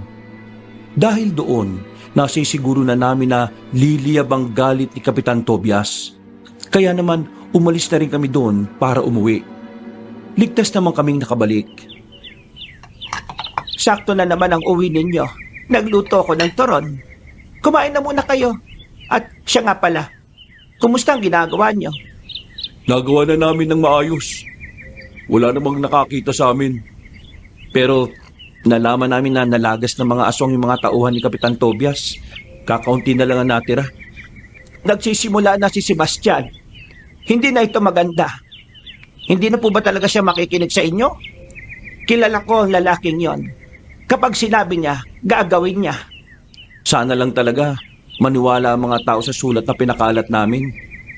Kailan aatake ang grupo ni Mang Basti? Pwedeng mamaya, pwedeng bukas o sa makalawa. Hindi natin sigurado. Noong mga sandaling yon, ay hindi mapalagay ang kalooban ko. Malakas ang tibok ng puso ko. Naiisip ko pa lang ang panganib na idudulot ito sa mga tao. Kinikilabutan na ako ng malala. Mabilis na lumipas sa mga oras. Sumapit na rin ang kinagabihan. Malamig ang klima ng panahon kaya hindi na muna kami tumambay sa labas. Dakong 10:00 ng gabi, nakarinig kami ng mga yabag ng paa sa labas. Nanlalaki ang mga mata ni Aling Daria na makita si Mang Baste na naroon. Bakit? Ano na naman ang kailangan mo? Meron lang akong nalaman. Isang impormasyon mula sa mga tao ko. Diretsuin mo na ako, Sebastian. Magpapahinga na kami. Isa sa mga kinupkup mo ang kamag-anak ni Tobias. Naramdaman kong kabado si Edong nang marinig namin yon. Hindi ko pinalabas si Edong. Nanatili lang siya sa gilid, habang kami naman ang humarap kay Mang Baste. Anong pinagsasasabi mo, Sebastian? Nahihibang ka na ba? Ate naman, para namang hindi natin kilala ang isa't isa. Alam natin pareho na sa ating magkakapatid, walang tanga. Kaya ibigay mo sa akin ang lalaking yon. Alam mo naman di ba ang nangyayari sa mga kaaway natin? Inuubos natin sila. Lahat ng kadugo nila. May kinalaman man o wala. Hindi kita papayagan. At bakit hindi, ate? Aswang ka rin. Aswang kayo ni Natoy. Aswang tayo. At yung kinupkup nyo, tao. Tao na kadugo ng kaaway ko. Natin. Nangako ko sa kanila na kahit na ano mangyari, hindi ko hahayaan na mapahamak sila. Walang gagalaw sa kanila, tao man o aswang. Ha! Pinili mong protektahan ng taong yan kesa sa mga kalahi mo? Dahil mabuti sila. At ang mga gusto ko lang protektahan ay ang kabutihan, hindi ang karahasan na ginagawa mo. Walang taong kayang ituring na tao, mga aswang. Daria, likas sa kanila ang galit at pagkamuhi sa mga aswang. Kagaya na lang din ang natural nilang tingin sa atin na tayo'y likas na masama. Kaya huwag kang papalin lang sa mga taong yan. Panganib ang dala niya. Papatayin ka rin yan. Kaya naman, para matapos na ito, ibigay mo sa akin ang lalaking yan, ate. Ayoko magkaaway tayong dalawa. Ayoko Mas pipiliin ko na magkaaway tayo para ipagtanggol ang tama. Kesa manahimik ako at hayaan kong gumawa ka ng masama. Nanlaki ang mga mata ni Mang Baste noong mga sandaling yon. Hindi kasi siya makapaniwala na mas pipiliin ng kapatid niya ang mga kagaya namin kaysa sa kanilang angkan. Nagsarado ang kamao ni Mang Baste. Sa titig pa lang niya, nababasa ko na ang nagbabagang galit. binibigyan kita kahit hanggang bukas. Mahalaga ka pa rin sa akin, kaya kinukonsidera ko ang pagbibigay ng oras para mag-isip ka, ate. Bukas ng gabi, babalik ako. At sa oras na sila pa rin ang piliin mo, magkalimutan na tayo! Agad na umalis ang grupo nila Mambaste. Nakahinga naman kami ng maluwag dahil doon. Sinarado naman agad ni Aling Daria ang pinto at mga bintana. Ngumiti siya sa amin ng malapad. Aling Daria, dapat pumayag na lang kayong kunin nila ako eh. Pati ang relasyon niyo magkapatid, nadadamay pa ng dahil sa akin. Mula nang piliin nila ang pagpatay ng mga tao, matagal nang nasira ang samahan naming dalawa. Hindi to dahil sa'yo. At kahit na papiliin niya ako ulit, kayo pa rin ang pipiliin ko. Kagaya nga na sinabi ko kanina, kung nasa ng kabutihan, naroon din ako. Hindi nyo kailangan sisihin ang sarili nyo. Sadyang kinain na ng kasamaan si Lolo Baste. Wala na magbabago sa kanya. Ang kailangan na lang talagang gawin ay... Kalabanin din siya. Yun lang ang tanging paraan para matigil na ang kasamaan na ginagawa niya. At yun lang din ang paraan para wala nang madamay na iba. Napatango na lang kami ni Edong. Nung gabing yun, ay hindi na rin kami dinalaw ng antok. Nangangamba kasi kami na baka biglang bumalik sila Mambaste. Na baka kapag tulog kami, saka naman nila kunin si Edong. Wala kaming tiwala sa kanya. Base kasi sa mga kwento ng maglola, tuso at papanlin lang si Mambaste. Kinabukasan, nagpunta si Natoy sa barangay namin. Naalaman niya ang mga taong naroon ay natataranta na. Kumalat na kasi ang nakalagay sa sulat na iniwan namin sa mga kabahayan. Halo-halo ang naging reaksyon ng mga tao. Ang iba ay naniniwala, pero meron din namang tinawanan lang ang mga nakalagay sa sulat. At isa nga roon, si Kapitan Tobias. Masyado kasing mataas ang tingin niya sa sarili niya, kaya hindi niya masyadong kinakabahala ang maaring panganib ng pag-atake ng mga aswang. Kuya, ang dami naman natin biniling dalandan. Mauubos ba natin to? Hindi lang naman tayong kakain nito, ano ka ba? Baka nakakalimutan mo, malakas din kumain ng dalandan si Edong. Ayan na kuya, pauwi na rin tayo sa wakas. Nakangiti na lang ako nang makitang naroon na maglola. Nagmamadali na kaming kalapit doon. Pero nang makita kami ni Natoy, agad niya akong sinalubong. Singgo naman ay inalalayan si Aling Daria para makapasok sa bahay. Meron tayong problema, Saddam. Problema? Bakit? Anong nangyari? Wala si Edong. Umalis siya. Ang paalam niya kanina, bibili lang at susunod sa inyo. Pero hindi na siya bumalik. Ha? Ano? Kasalanan ko ito eh. Hindi ko naisip na baka sinabi lang niya yun. Pero ang totoo, balak niya na talagang umalis at hindi na bumalik. Paano kung makita siya ni Mang Baste? Baka kunin siya. Yun na nga ang kinababahala ko eh.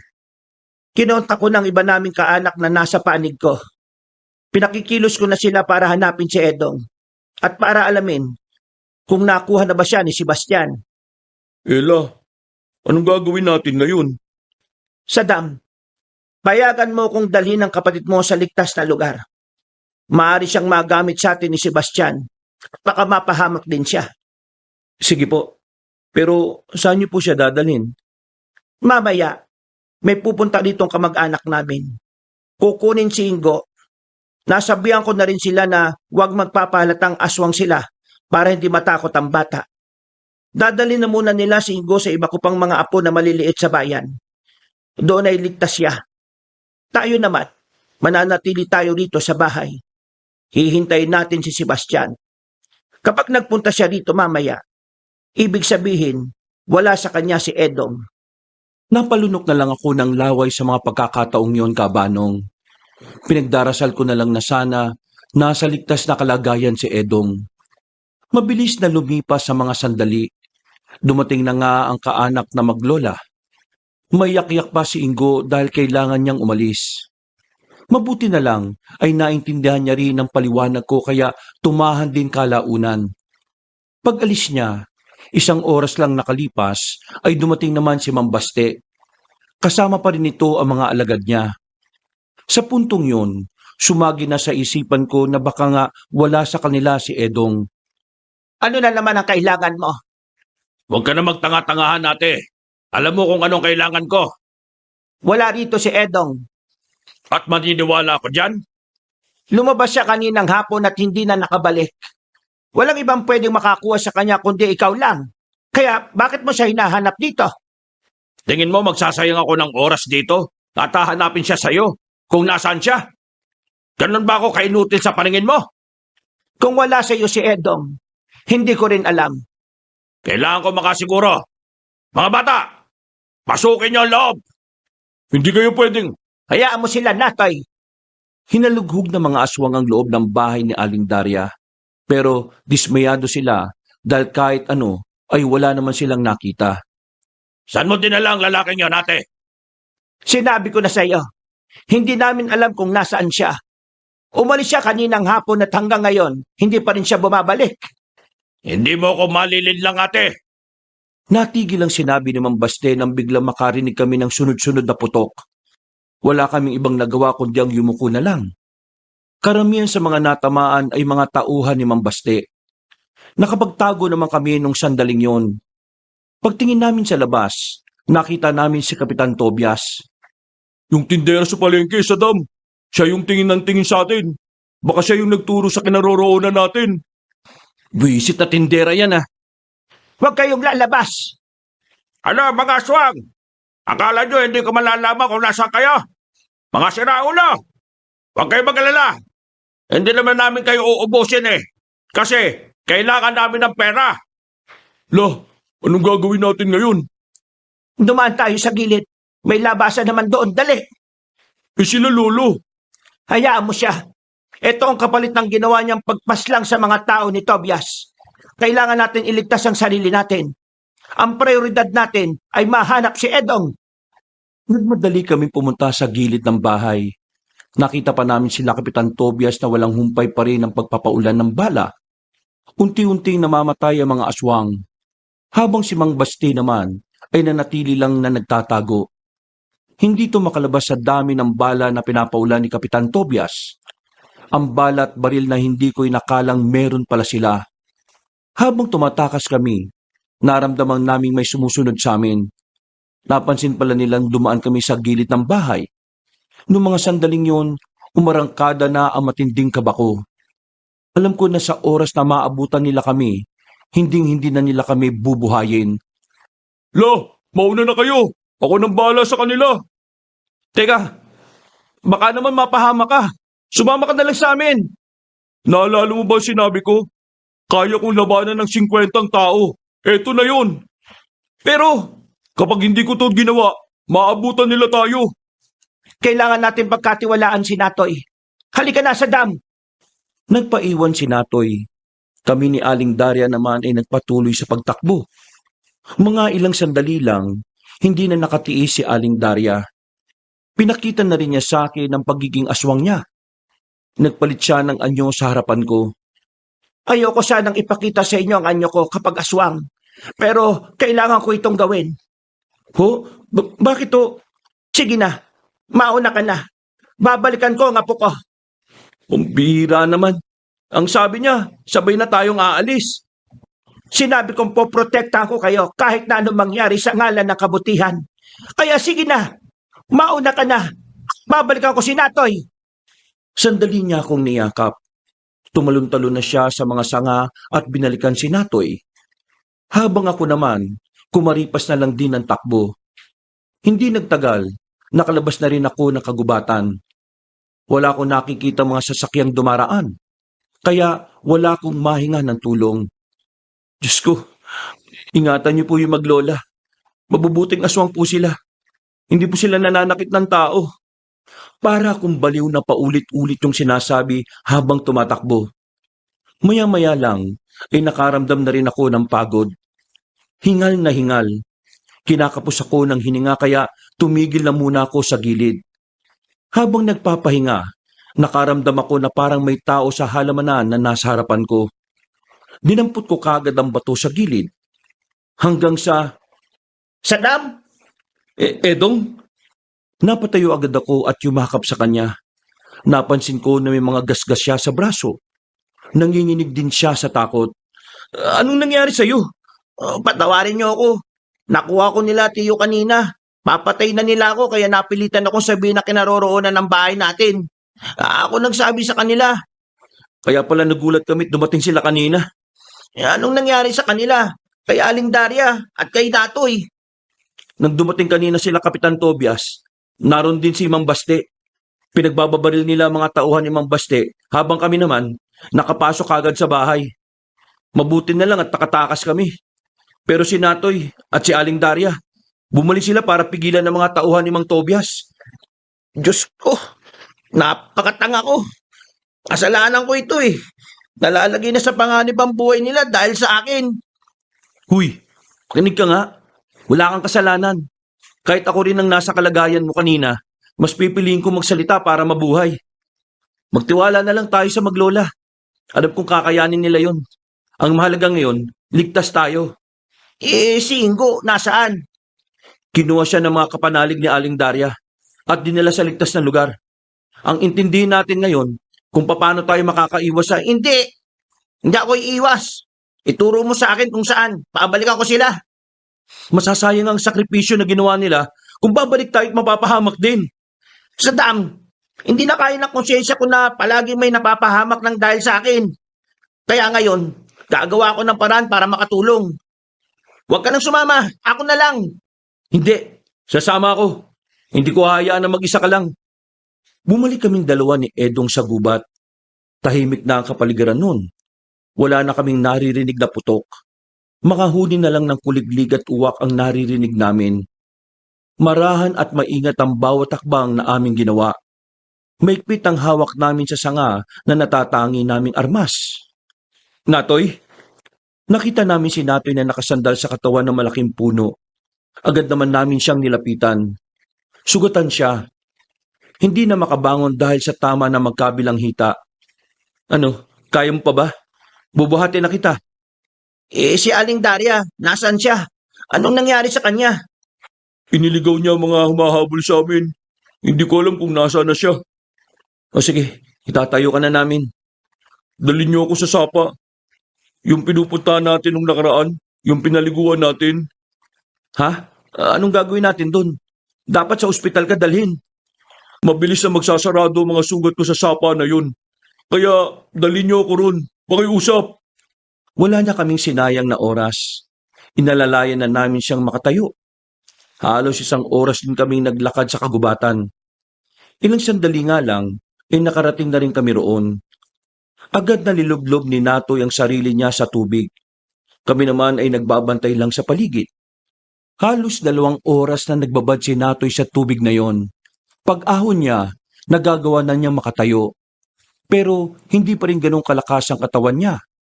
Ang mahalaga noon para sa amin ay tumigil na rin ang pagdugo ng mga tama niya. Anong gagawin natin ngayon? May pupuntahan tayong kuweba. Sa kuwebang yon, napag-usapan namin kanina ni Lola na doon kami magkikita. Kapag hindi siya nakarating doon, ibig sabihin lang noon wala na siya.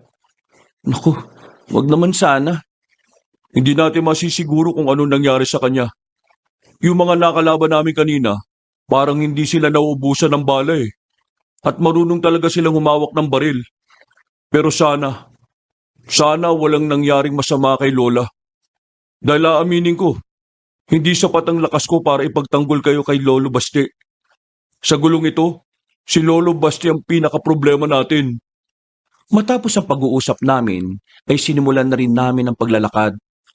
Malayo-layo ang kuwebang sinabi ni Natoy kaya inabot na kami ng umaga. Pagdating namin doon, ay naramdaman ko pang kumakabog ang dibdib ko. Pero nang pumasok kami sa kuweba, inabutan namin si Aling Daria na nakabalot na ng benda ang kanyang braso. Sa sobrang tuwa ni Edong, hindi na namin napigilan na hindi mapayakap sa kanya. Para na rin kasi namin siyang nanay o lola rin. Mabuti naman at buhay kayo. Sobra kami nag-alala sa inyo. Diyos ko, salamat naman. Mas masaya ako dahil buhay kayo.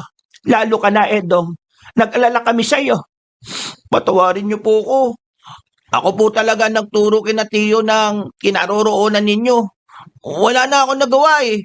Papatay nila ako kapag hindi ako nagsalita. Wala na yon. Hindi naman namin sinisisi sa iyo ang nangyari. Ang mahalaga ngayon, magkakasama tayo. Walang nawala, lahat ligtas. Ang dapat nating isipin ngayon ay kung ano ang mga susunod nating gagawin. Sa nangyari, siguradong gaganti si Lolo Basti.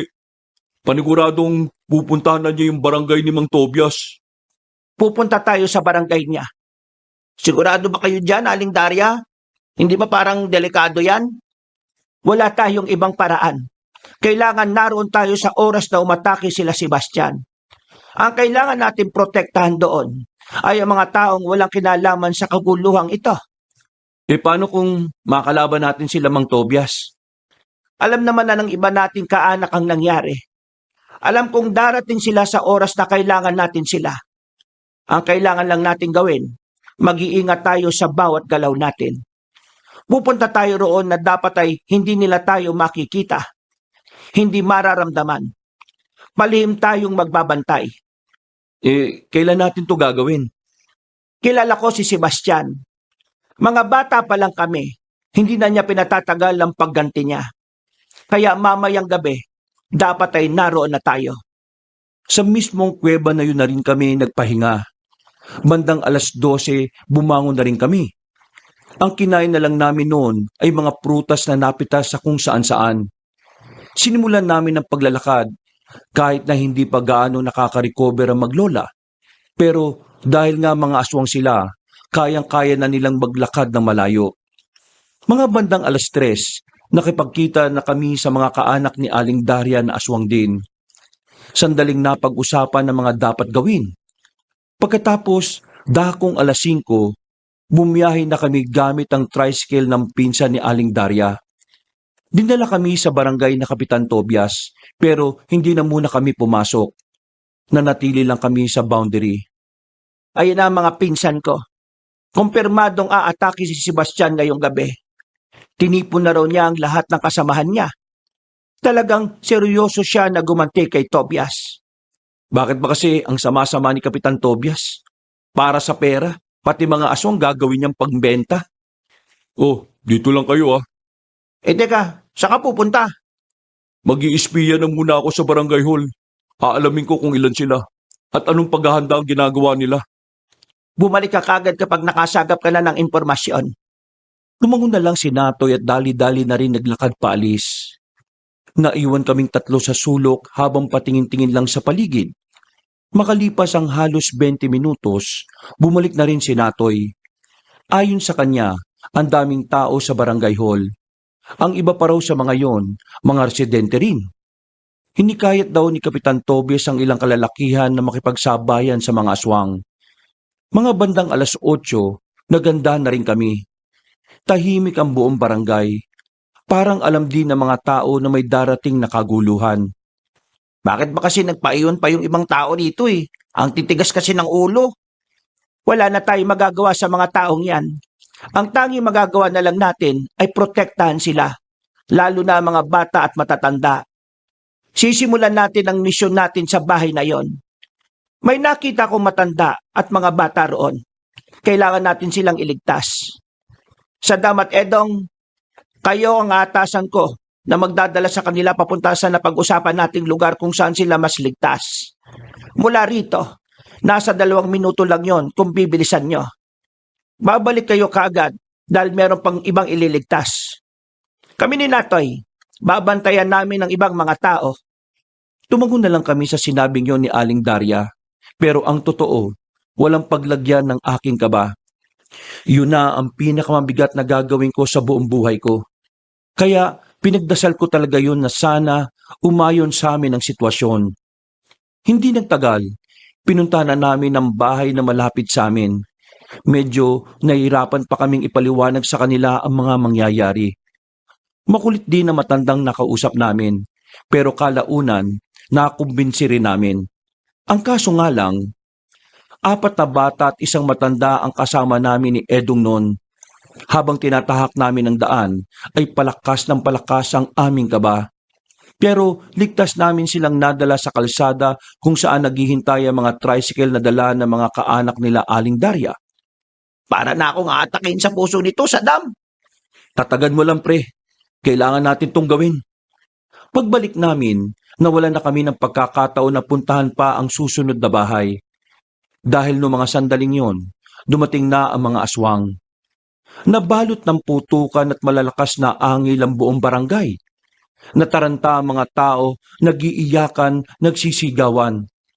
Sinusubukan namin silang iligtas, pero nauunahan kami ng mga aswang na kasama ni Mambaste. Sa mismong harapan namin, nakita namin kung papaano nila pagpapapaslangin ng mga walang kamalay-malay. Habang sila Kapitan Tobias naman, walang habas na pinagbababaril ang mga aswang. Hindi sila natatakot kahit marami ang mga nilalang na yun. Magtago kayo, bilis! Natoy, ikaw ang kumalaban sa mga tao.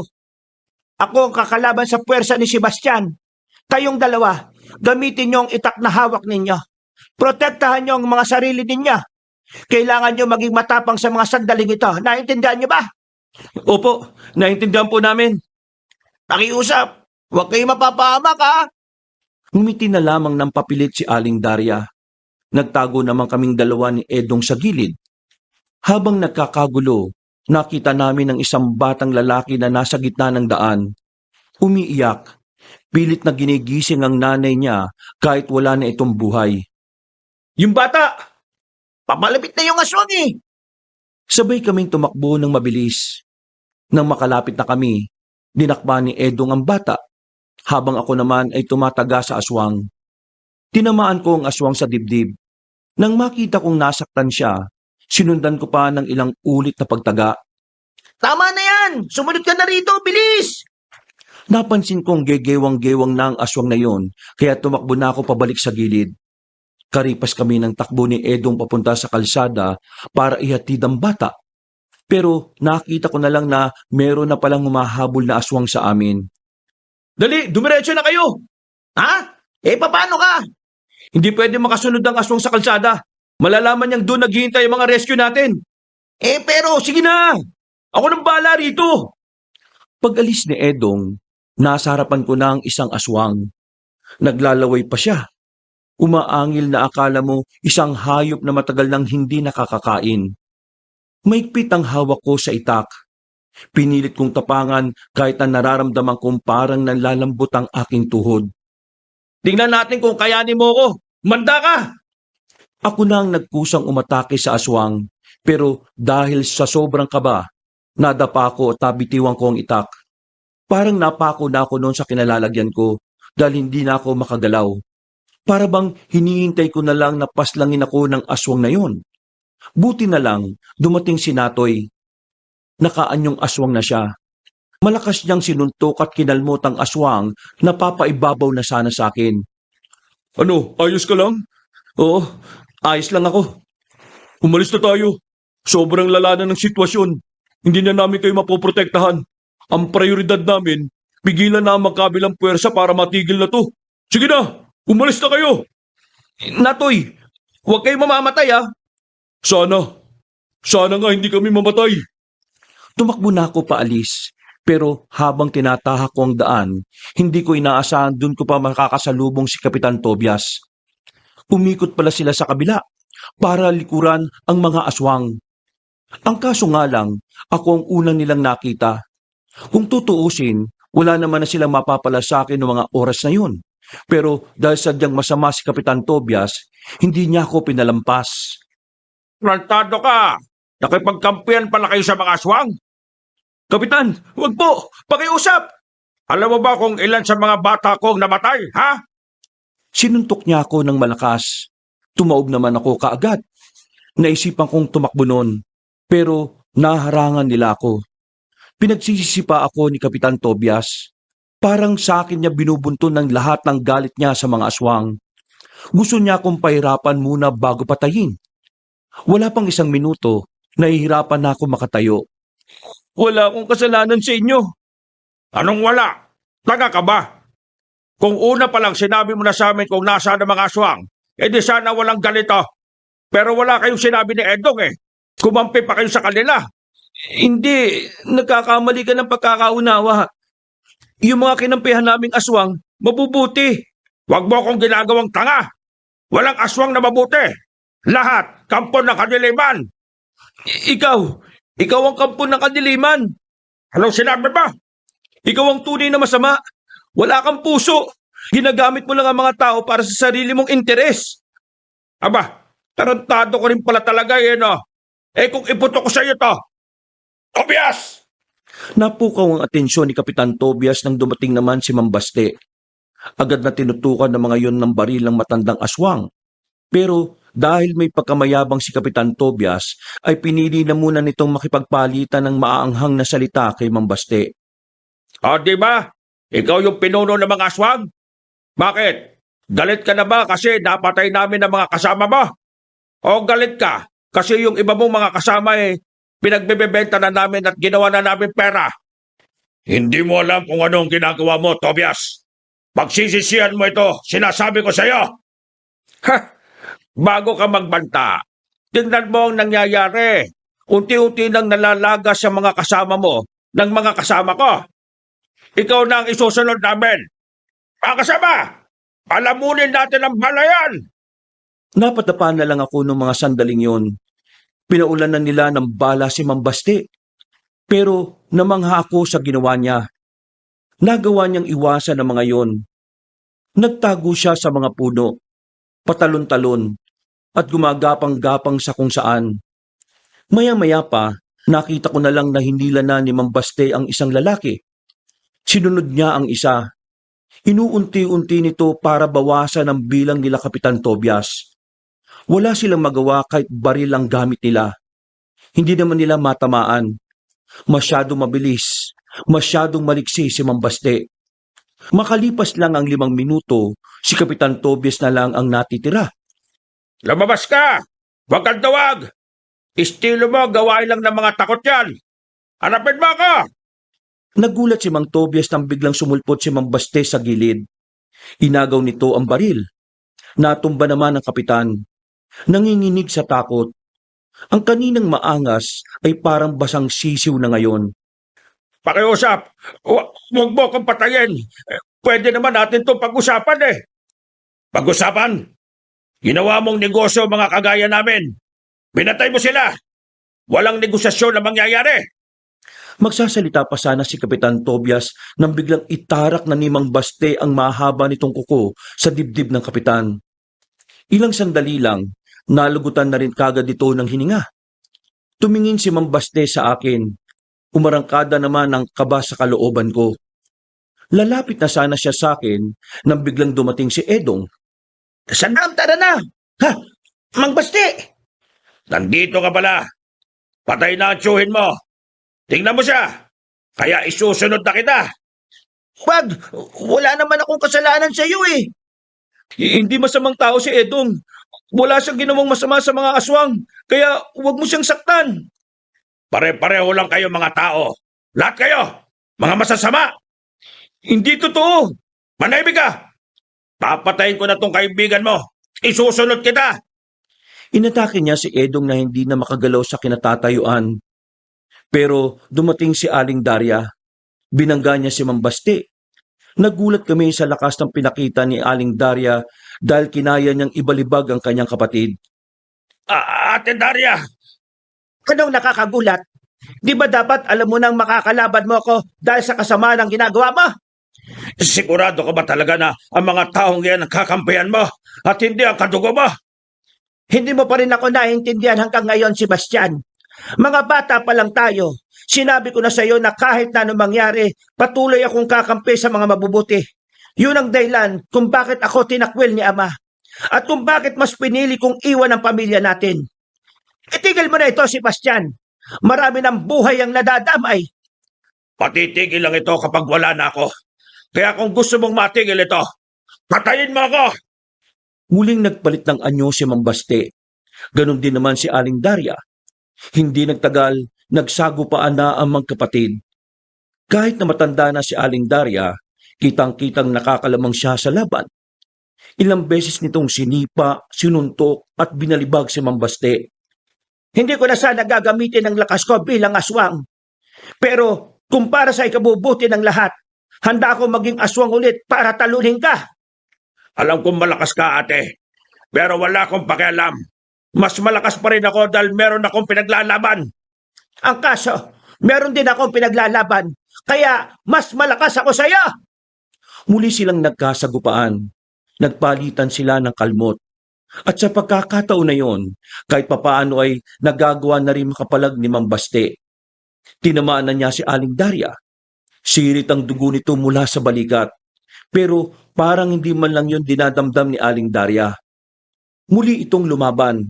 Si Mang Basti naman ay hindi nagpatinag. Mas lumakas ito kumpara sa unang minutong pagtatagisan. At napansin din naman yon ni Aling Daria. Sa katunayan, sa mga sumunod na pagkakataon ay hindi na kinaya ni Aling Daria ang puwersa ng kanyang kapatid. Sobrang layo na ng agwat nila. Bagay na hindi inaasahan na matandang babae. Ha! Ano? Nagulat ka ba, ate? Alam kong hindi mo ito inaasahan. Yan ang napapala mo sa pagkalasangka natin. Nananatili ka sa kung ano ka dati. Habang ako, mas lalo akong lumalakas sa paglakad ng panahon. At ngayon, wala ka na magagawa. Mamamatay ka na. Wala akong kasalanan dito dahil ikaw ang pumilit sa akin. Nakakaawa ka. Ano sinabi mo? Nakakaawa ka, Sebastian. Nagiging malakas ka lang kapag may gusto kang gawing masama. Pero hindi mo kayang maging malakas sa natural na paraan. Iniinsulto mo ba ako? Kahit mapatay mo ako ngayon, hindi pa rin magbabago ang katotohanan. Isa ka pa rin batang nagmamaktol dahil inggit sa kalakasan ng iba. Manahimik ka! Wala kang alam! Akmang kakalmutin na sana ni Mang Baste si Aling Daria na may tumarak na palaso sa dibdib niya. Dumating si Natoy na may daladalang pana. Sinundan pa nito ng isang palaso si Mang Baste na tumama naman sa bandang leeg. Pwisit ka, Datoy! Sebastian, patawarin mo ako kung hindi na kita nasamahan sa mga gusto mong gawin. Pero sana, maintindihan mo na kahit kailan, hindi ako nagbago ng turing sa'yo. Ikaw pa rin ang nakababata kong kapatid. At bilang ate mo, kailangan kitang dalhin sa tama. At dahil hindi na kita kayang itama, kailangan na kitang pigilan. Masakit ito sa akin, Sebastian, pero kailangan kong tapusin ka sa ngalan ng kapayapaan. Lumapit si Aling Daria kay Mang Baste. Itinarak nito ang mahaba nitong kuko. Agad namang sumuka ng dugo ang kanyang kapatid. Pabagsak na ito sa lapag nang saluhin niya yon at nasa bisig na niya. Ate, matawad. Yun na lamang ang huling nasabi ni Mang Baste. Tuluyan na itong pumanaw. Samantala, tumigil na rin ang mga aswang nang malaman nilang wala na ang kanilang pinuno. Tila sumabay din ang panahon sa pagluha ni Aling Daria. Bumuhos ng malakas ang ulan. Matapos ang labanan, nakabalik na rin ang mga tao sa barangay. Nailibing na rin ang mga namatay. Sinunog naman ang mga bangkay ng aswang. Pero si Mang Baste, inilibing sa libingan ng mga aswang. Makalipas lang ang isang buwan. Huwag kayong magpapagabi ha. Alam niyo naman na darating na mamaya ang mga bisita natin.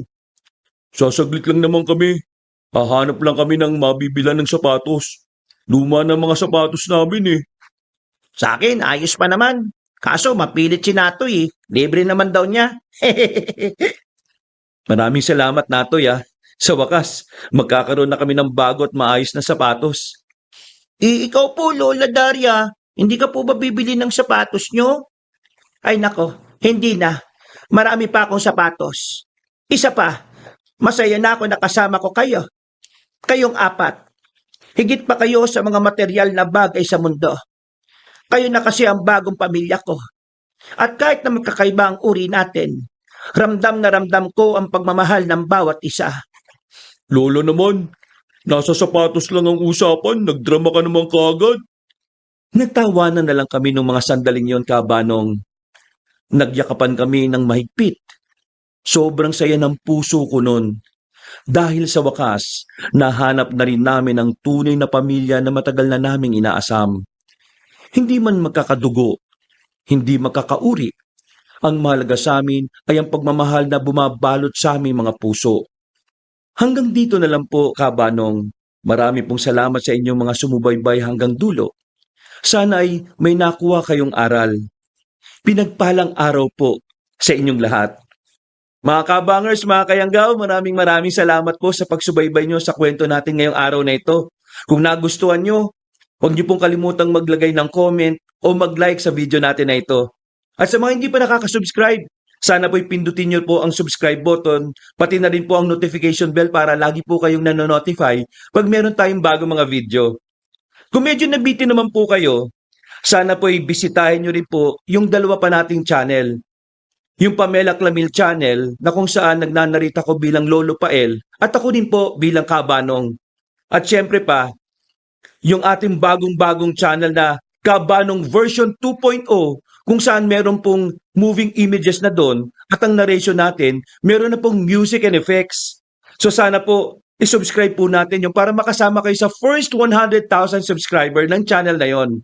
At huwag nyo rin pong kalimutan na mag-follow sa ating FB page na Kabanong TV kung saan doon nyo po makikita ang aking kagwapuhan.